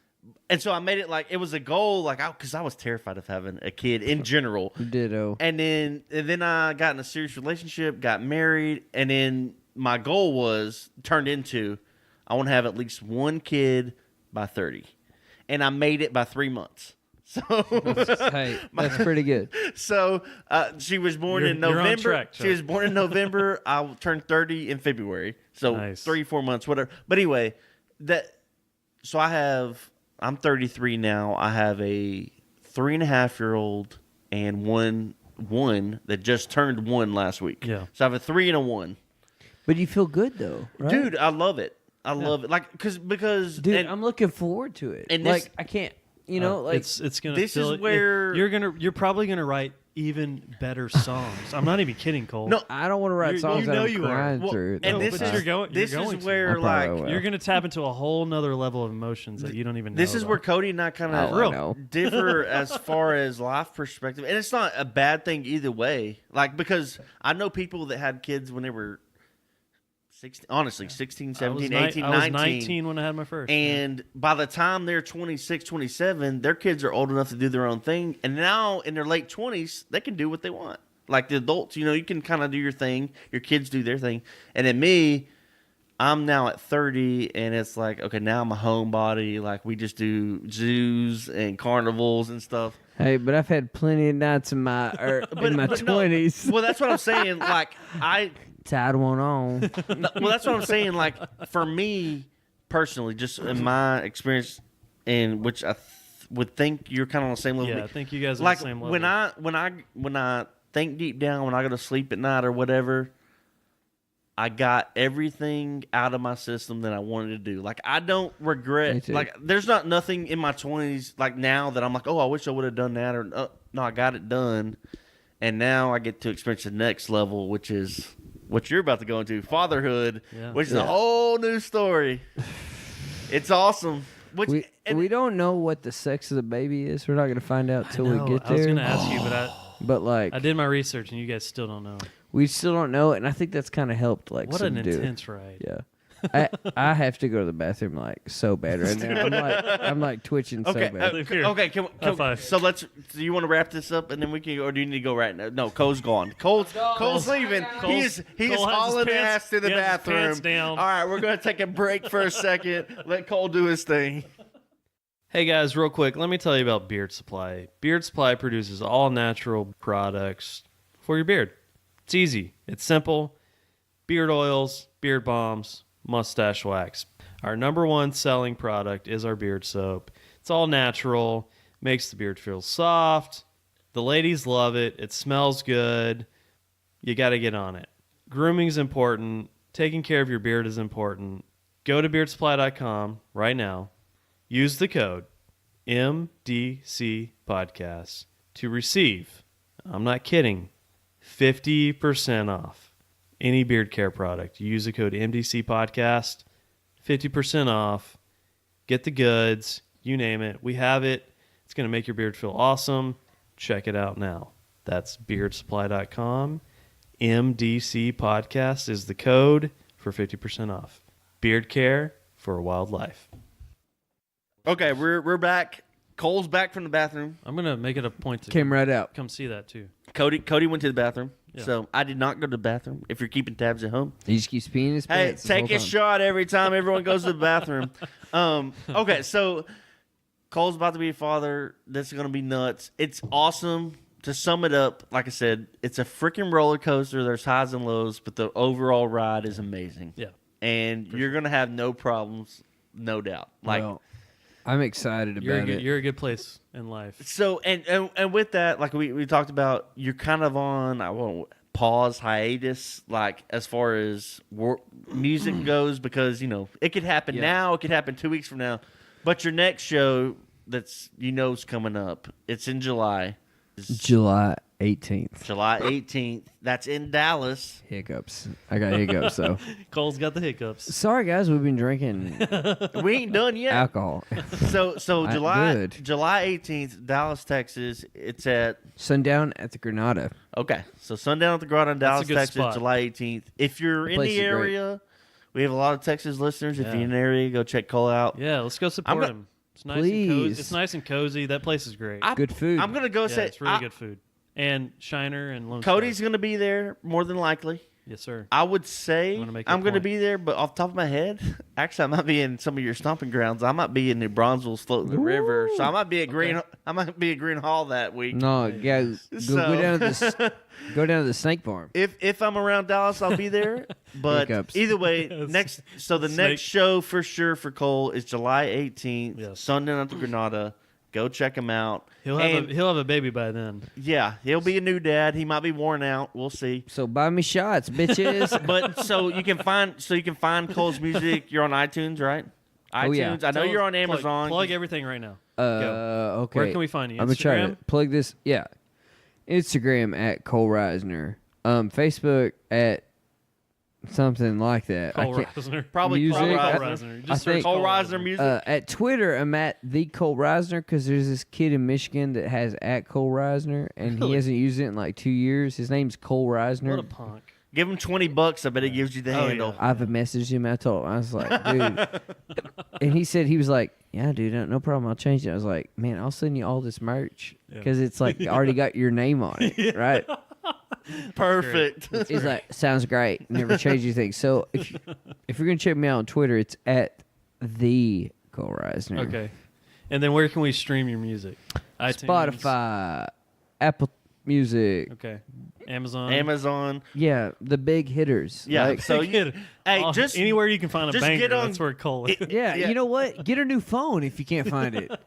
no anywhere you can get good music, you can get Cole Risner. So go Google him, find him on social media, on your music playlist. Get Cole Risner, check it out. Hey, and I'm gonna make a side note here. Cole's freaking hilarious. So follow his Instagram. Okay, so- simply follow his Instagram. So here, and you'll be set. Much here we go. obliged. I'm about to merge Just saying. this into the next part. With that being said, I'm going to go ahead Yeah. and give you a heads up. Here we I'm go. stealing your photo off your wife's Facebook, and I'm going to post it on our Instagram and we Twitter are. where you imitated Bran Stark. Here we go. Where you're on, dude, freaking amazing. So we showed this. We talked go. about last week. It's that and, time. Cole's a huge Waiting on gamer. an old friend.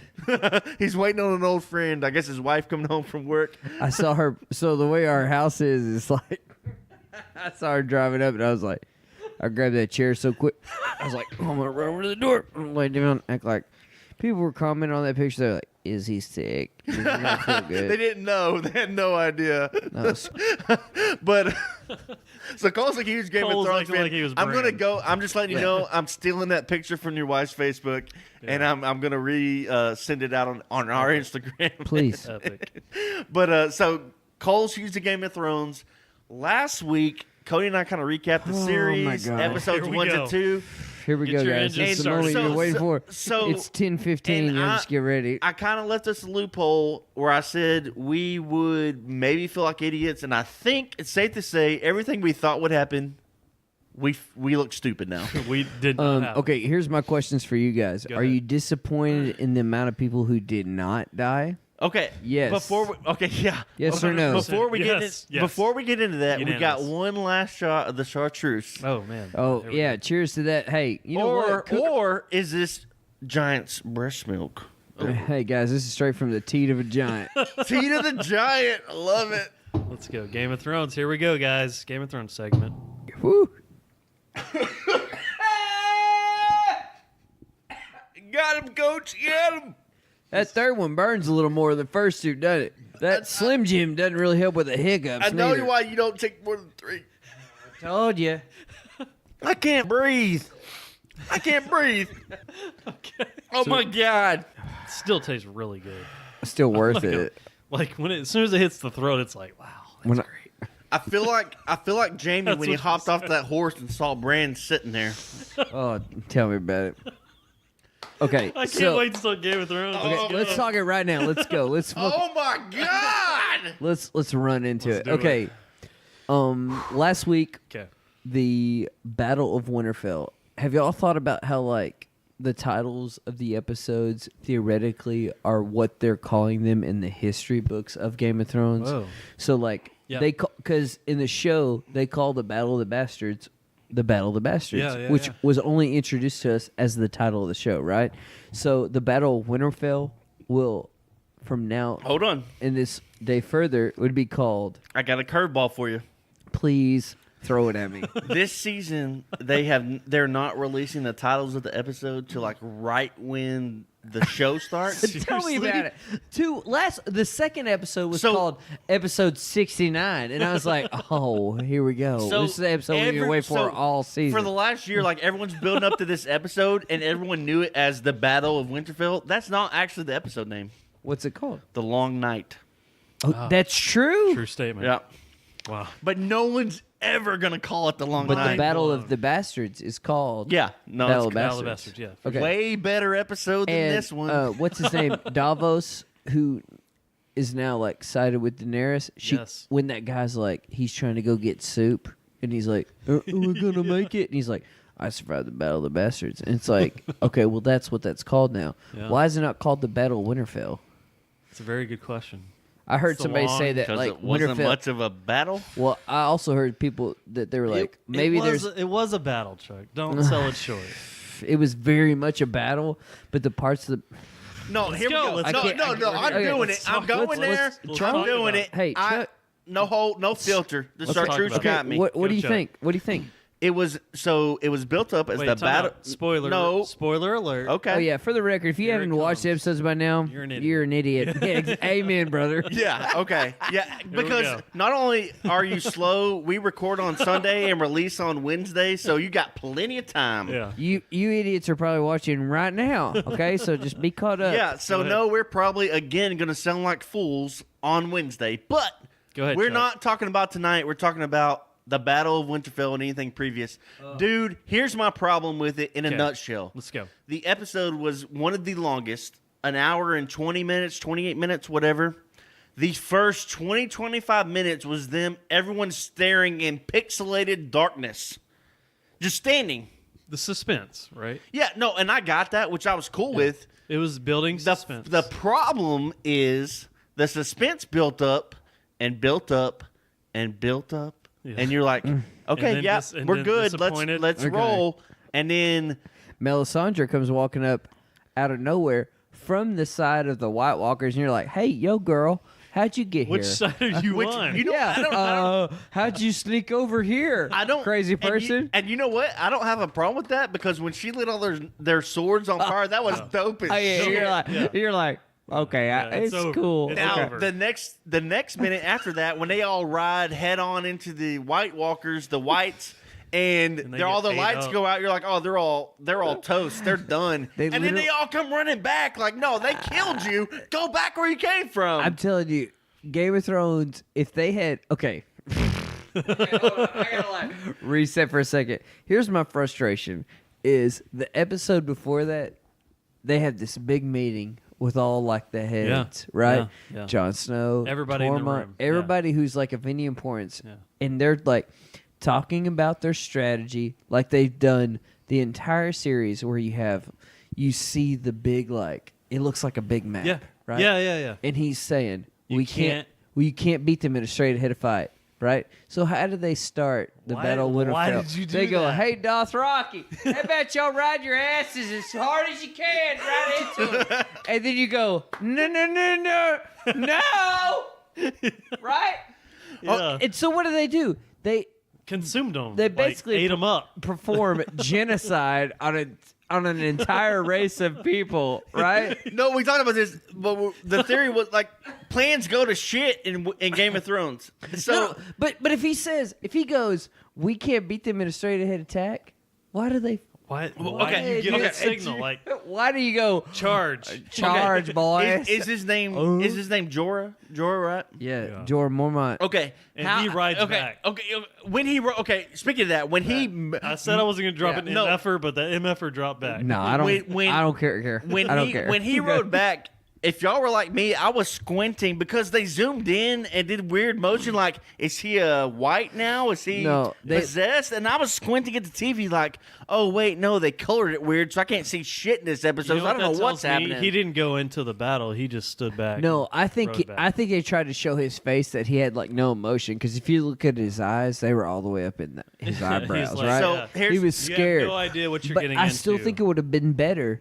Like, here's my thought. You know, quick drunk theory 'Kay. is the You're drunk? Dothraki. No. hey, do we need more Chartreuse? Yeah, we've already we're halfway through that bottle. That's bad news. So Fair. here's what I think happened. This is the only way it happened. Keep if it they straight, made it back. gentlemen. Keep it Okay. straight.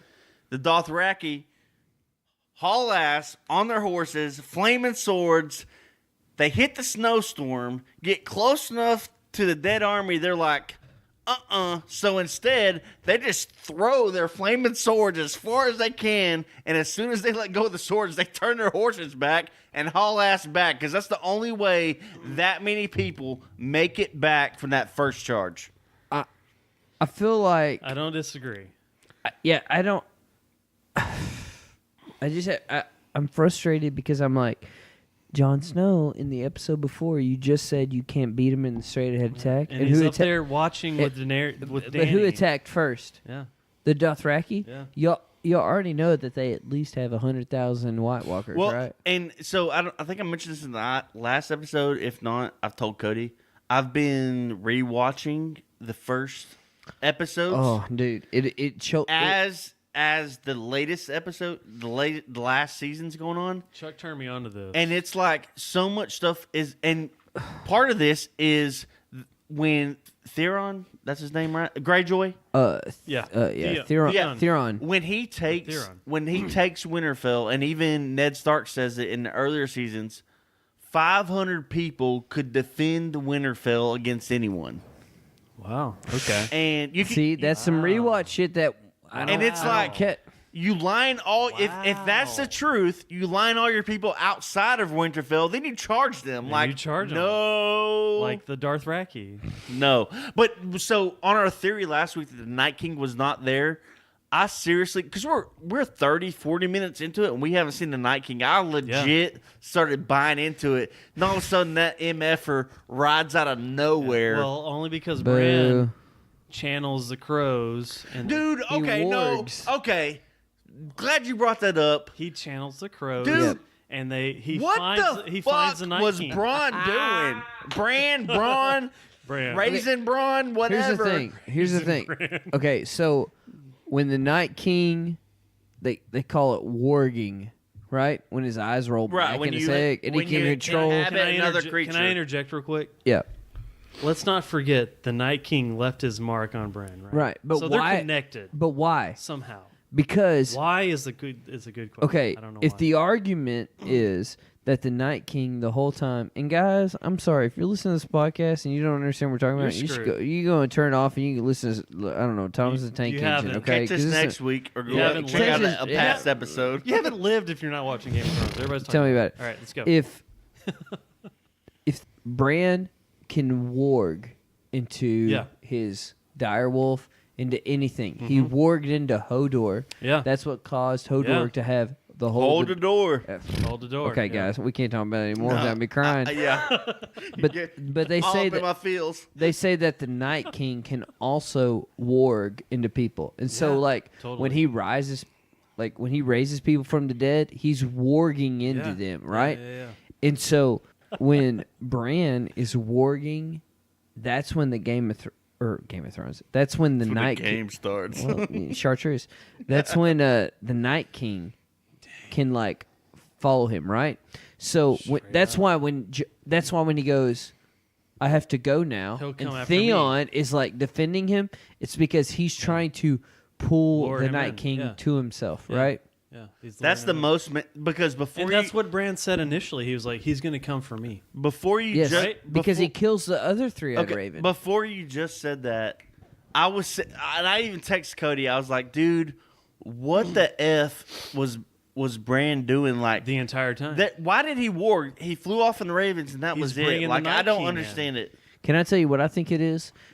Okay, now mind you, we got to learn who Bran was this much. Snippet, yeah. A very little bit, right? Yeah. But the little bit that we knew was this precocious kind of young person that the other characters in the show, like Arya, for the most part, is still kind of like that. Yeah. She's still kind of precocious, but she's trying to learn these other traits that are going to help her facilitate what she wants to do, aka kill Endgame. everybody who's on her list, right? Yeah. And Bran, I think Bran this whole time has known what's going to happen. He So that's does. why he's That's why you don't have to talk to me anymore. The I'm going to Night do this King- because I know it's more important. Yeah. That's literally what exactly. he does. He has no fear. That's why he and gives the Night King walks right up next to him so that and smiles at him. you And he's like, hey, dude, we're on the same fucking page, but I'm about to kill you. for example, that sword, yes. That's that knife, that dagger that Arya kills the Night King with, right? Bran gives her that dagger when they first meet at Winterfell. Oh, my God. And that's the same dagger that the assassin was going to use to kill Bran Right. in the first season. Holy Yeah. crap. No, Right? no, that dagger's been through some stuff. Holy It's been crap. passed around right to It this was moment. Tyrion's, Did not acknowledge then that at Peter all. Baelish's, right? Mind blown. So- right So now. he I'm gonna gives sit her back. that dagger. I gotta sit back Why? off the mic. Because he knows that she's going to And- kill him. Dude, and here's another one to tie into the ending, which we haven't even got to, is that when Jon Snow Mind blown. when Jon Snow and Arya meet up again for the first time Yes. at the what do you call that? The Weirwood or The god. I think The some God peop- tree or some people something? call it the Weirwood or the Godwood tree. Okay. When they meet up, Jon Snow's fixing a tree and Arya stands beside him. He turns around and said, I didn't even know you got here. Yeah.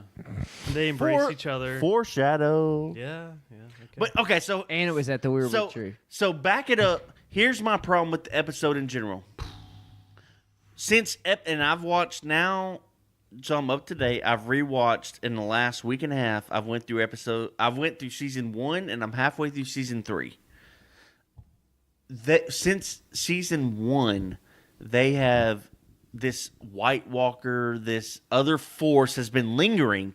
Very first episode, actually. And then they come up, and they're talking about the Great War. This is the war. This is the F Cersei and what she thinks is the war. This is the war that matters. Yeah. The war turns out to be, once you take the suspense out of it, a maybe 40-minute battle. It's not even a war. It's just It's a battle. Okay, are you talking about your disappointments in the battle? Yeah. Can I No, tell you mine? They've built up to this, and it's just So, since you first meet, I think his name's Craster, who's the guy who lives north of the wall. that feeds the sons to the White Walkers. Right, but Yeah. do you know what he does with those sons?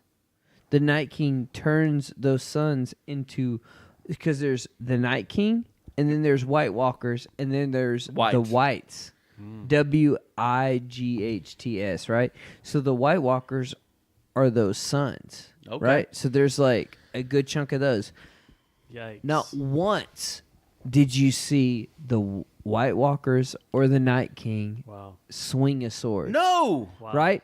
Wow. Now, That's what I have a big but problem if you go with. back to the Battle of Hardhome, which is the one where all the wildlings are meeting at that place to get on the ships to go back to safety, right? Yes. And then all the White Walkers show up, and that's where you see the Night King.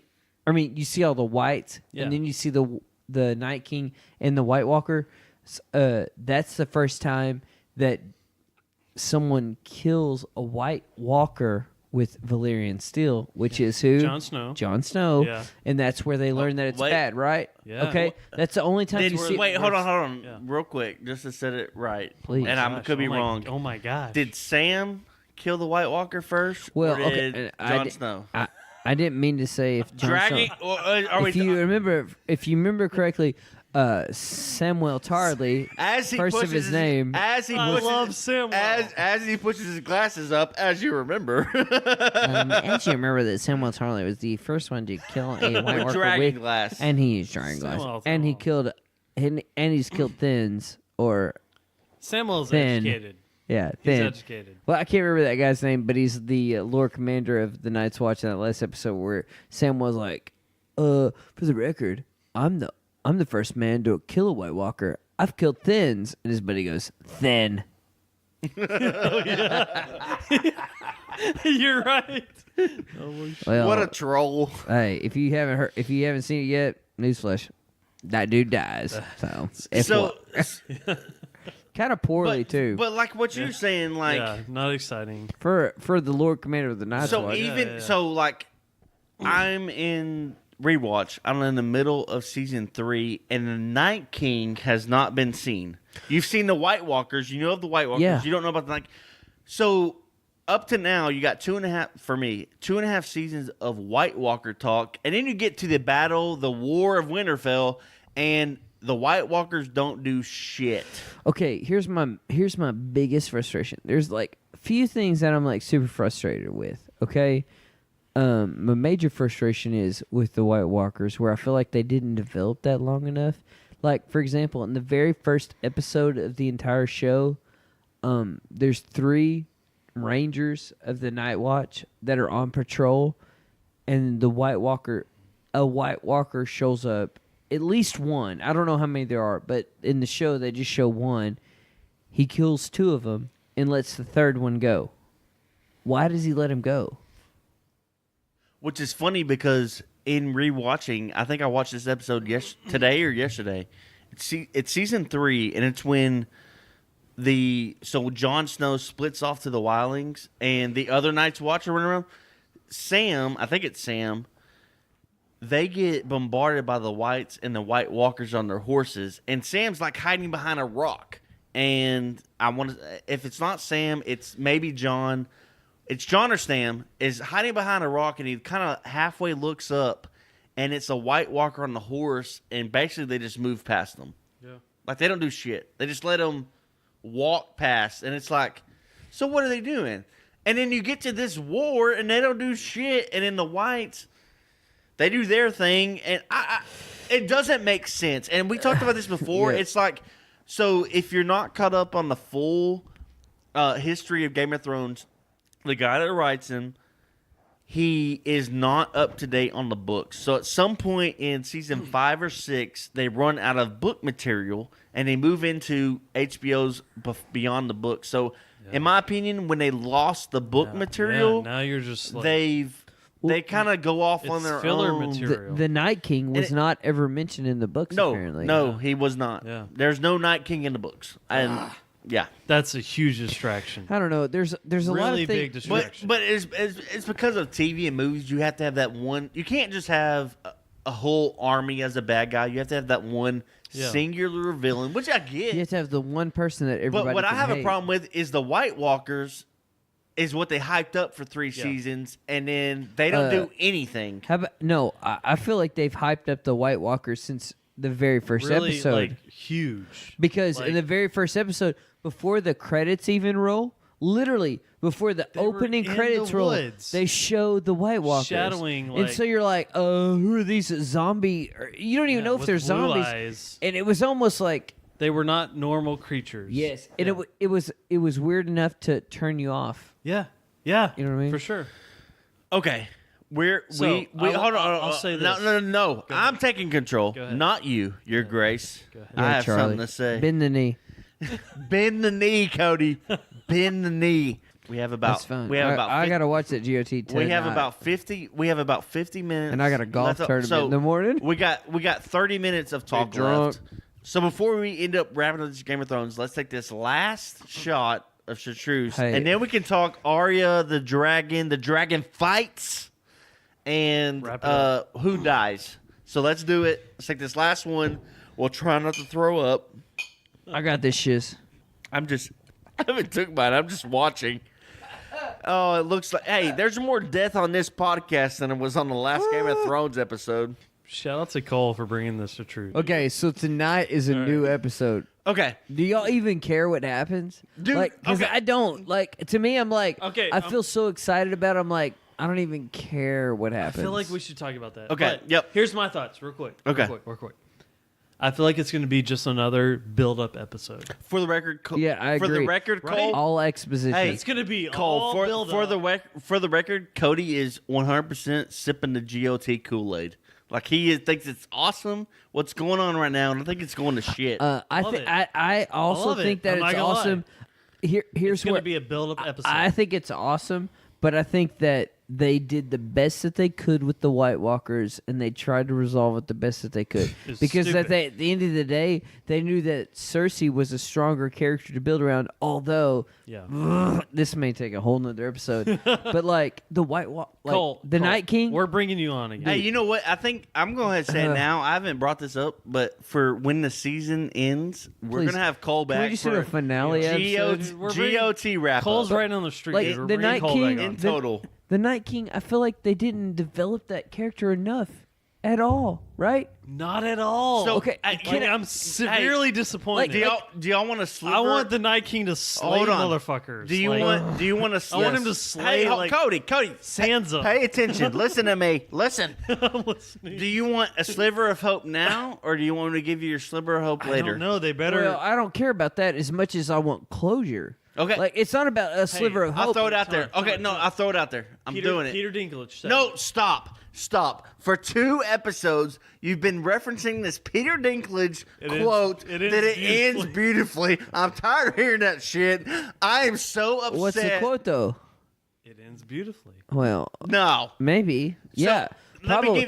me give But you a wait, new are quote. you talking about when he won like the Emmy or whatever? It ends beautifully. He won an Emmy and was like, yeah, he was like the show ends beautifully. If that's the case, great. But some people say that 6 Feet Under on HBO ended It's beautifully. Yeah. Did you watch 6 Feet Under? No, I did. And did I you hear think you. Did you think it ended No. beautifully? No. This is the best You know one. what? It's like I try to justify why they did certain things with the White Walkers and Night King, but it doesn't matter anymore It's hard. because it's like Okay. there's little things I want to complain about, and I'm like, Yeah. can I tell you my biggest thing about that? because I'm about to take 2 to 3 minutes of your time, and then you can respond and react. So go ahead and get Here- that out of your system. I know this sounds like super weird, but like my number one frustration with the Night King is when Daenerys comes in and she tries to burn the hell out of him, right? And what does he do? He smiles. He stands there and smiles. What does that tell you about him smiling? Targaryen. No, that he. Okay, yes. Yeah. Okay,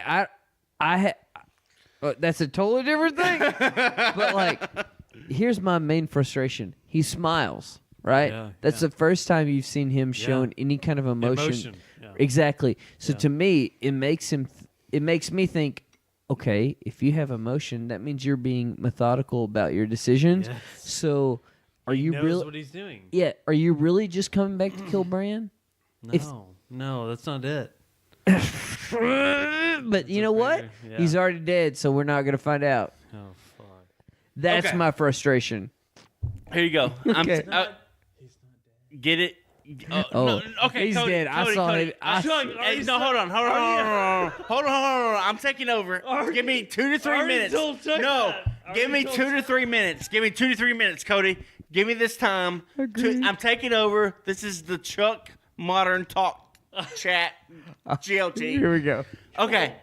Cody said The Night King's not dead. Here's he's my not dead? problem. He's Hold not on, hold fucking on. dead. He's Hold not no. fucking dead. Stop. Here's my problem. There's 3 episodes left. No. Okay, so if you want to include the Night King, you have 5 people that could end up on the throne. You have Night King. If you want to say he's alive, I don't say he is. Night King, Cersei, Jon, Daenerys, and Dark Horse, Gendry. Yep. So in 3 episodes, I know it's tough. you're going to go from 5, in my case, 4 to 1. It's tough. I don't know, man. Like, I'll tell you this. Like, it doesn't matter because tonight nobody knows what to expect. It's true. Last week, before the episode aired, what You did know we what? know? What did we know what was going to happen? I honestly thought You there know was what? only You- 3 to 4. I thought there You was. know- I thought there was 5 people that would You survive. know what I think is going to happen tonight? We're all going to be extremely disappointed. Disappointed. Hey, no, I have. Because it's going to be a build-up episode into the next episode. I have a nugget. I have It's a going to nugget. be a build-up. It's going to be build-up Yes, to we got to wrap this going up to so I can King- go see it. We It's we gonna do. be. It's going to be a Because- build-up. Listen, it's going to be a build-up to King's Landing. Besides the Arya stuff, here we go. We're gonna wrap it up what's gonna because I told you I got 2-3 minutes. Here's my problem. 1, they built the White Walkers. Blah blah blah blah. Arya kills them. Da da da. We'll get out of that. Here's your nugget of hope. Okay. Someone slipped in interviews What? when they're talking about the season and they're doing their late night talk shows, interviews about this season. Okay. Someone slipped, and I think Are you serious right now? I'm serious, dead serious. You're talking about like late night talk shows. Yeah, Cersei, the Slipping. lady that plays Cersei, slipped. And here's your 'Cause I sliver. follow her on social media. Here's your sliver of hope. Okay. She was talking about the end of the series, the end of the season.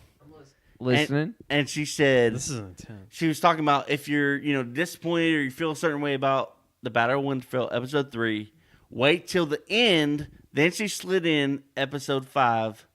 Wait, what I really meant was just the end of the series.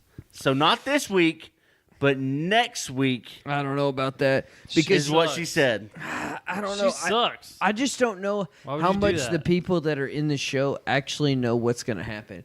Because I feel like they only know what's going to happen with what they're involved in. Yeah. You know what I mean? Straight up. Oh, guys. So Yeah, so all much. right, So much. So let's tie So a much. bow on. Let's wrap it up. Let's tie a bow on the Battle of Winterfell. All things aside, I think we can agree. Arya going balls to the wall on a Night King was badass as shit. I feel like all in all, closure was made. Right? I feel like Theon finally died, which he's just been a horrible He person should have since died a long episode. time ago. Yeah, he should have died a long time ago. Bran, sometime I don't even talk about Bran. No, just- Jon Snow Cole. did nothing. Cole. Daenerys Cole, did Cole. nothing. Listen to me. We thought, I think Cody, you and I can agree. We thought 5 people would survive the Battle of Winterfell. Now it was Yeah. Bran, Jon, Daenerys, Yep. Arya, Yep. and I think the 5th was debatable. Sansa. I thought Sansa. Jamie. No, You thought Sansa's Sansa. 100% gonna win. So you know that Game of Thrones is actually based off of a historical battle called the War of the Roses. Yeah. Which between 2 houses, the House of York and then the House of What's your- Lancaster. Okay. Okay, so York would be House of Stark, Yep. and Lancaster Lannister, right? And so it's loosely based off these same people. I'm gonna throw a wrench in your plan. Please The Tyrells were the roses. They had the crest of the roses. But see, Lancaster was white roses. I mean, Lancasters were red roses, and the Yorks were white roses. As he pushes his glasses up. Excuse me, as I return from the nerdery with my He calculator, just warged out. Hold on. the Yorks in actual history were white roses, and then the Lancasters were red roses. That's why they call it the War of the Roses. Okay. But it's all based off of, like, that's Okay. what Game of Thrones was built around that. So Sansa Stark was Elizabeth Dude, the First or hey, something like that. I'll say this straight up. Like, the episode in a whole, I hated it, but the Arya storyline, I loved. Like, I loved seeing her get it. I don't know, man. But It was hard to get on the Arya boat. of all the people left that are alive outside of Cersei, I hope the only way this can end right is I hope Sansa gets a knife in the throat. Sansa? Yeah, dude, I hate her. Sansa No, Stark? yeah, Oh she my needs God. to get it. She needs to get it. My just heart. happened? My No. heart just melted Hey. on my chest. Dude, and this is part of the rewatch of seasons 1 through 3. It's like, dude, she betrays Ned, she betrays John, she betrays Rob, she Yep. betrays everybody. Okay, and but- she's just doing whatever she can. When she betrays Ned, though, do you remember that Ned is the only person to justify what she's doing? She goes, well, she's betrothed to Joffrey, so she has to side with him no matter Listen, what. She tells. but here's my problem. Ned with that. tells Arya that. Ned wouldn't give into it. John wouldn't give into it. Rob wasn't going to give into it, and Arya wasn't. It doesn't matter. Sansa is the. It Hey, doesn't- listen, Sansa sucks. I'll say it. Y'all don't have to. No, Sansa sucks. No, Sansa has grown into what Here's- she is, hey, just here's- like Theon did. She's a force to be reckoned Here's with. how. Here's what if she ends up marrying Tyrion for real and ruling somewhere. I'll be happy. She's already too. done. Outside of that, she needs to die. Me too. I agree. Hey, I'll take that ending. I agree with that. So, do you have any predictions for the future of that? It doesn't matter now. At this point, To now, it's like after the Battle of Winterfell, I'm like, first off, Nobody knows where they stand. guys. It's already so late. We should have. We should just go home and watch the episode. Yes, we will talk about Game of Thrones on the part 2. Hey, okay. Apologize for the abrupt stop to the episode. We got a little long with our time with Cole. We had some technical difficulties, but that was part 1 with Cole Risner, and we had a good time with that one. There will be a part 2 at some point, obviously depending on Cole's baby situation, but we'll get into more Game of Thrones and do some more stuff. If you made it this far, we appreciate it. I know this was a long episode, but we had a good time, and like I said, we just hit record and let it roll. But that's going to do it for this episode of Modern Dude Chat. Be sure to check out the giveaways. Go to our Instagram page at Modern Dude Chat. Find us on Twitter at Modern Dude Chat and Facebook. Get on the Instagram, Facebook giveaway. Go to iTunes, leave a review, get in the giveaway. We've got some good stuff we're giving out. Go check it out. As always, if you got feedback, like the episode, tips, suggestions, whatever you got, send them our way. We appreciate them. But that's going to do it for this episode. Thanks for listening. We'll catch you next time.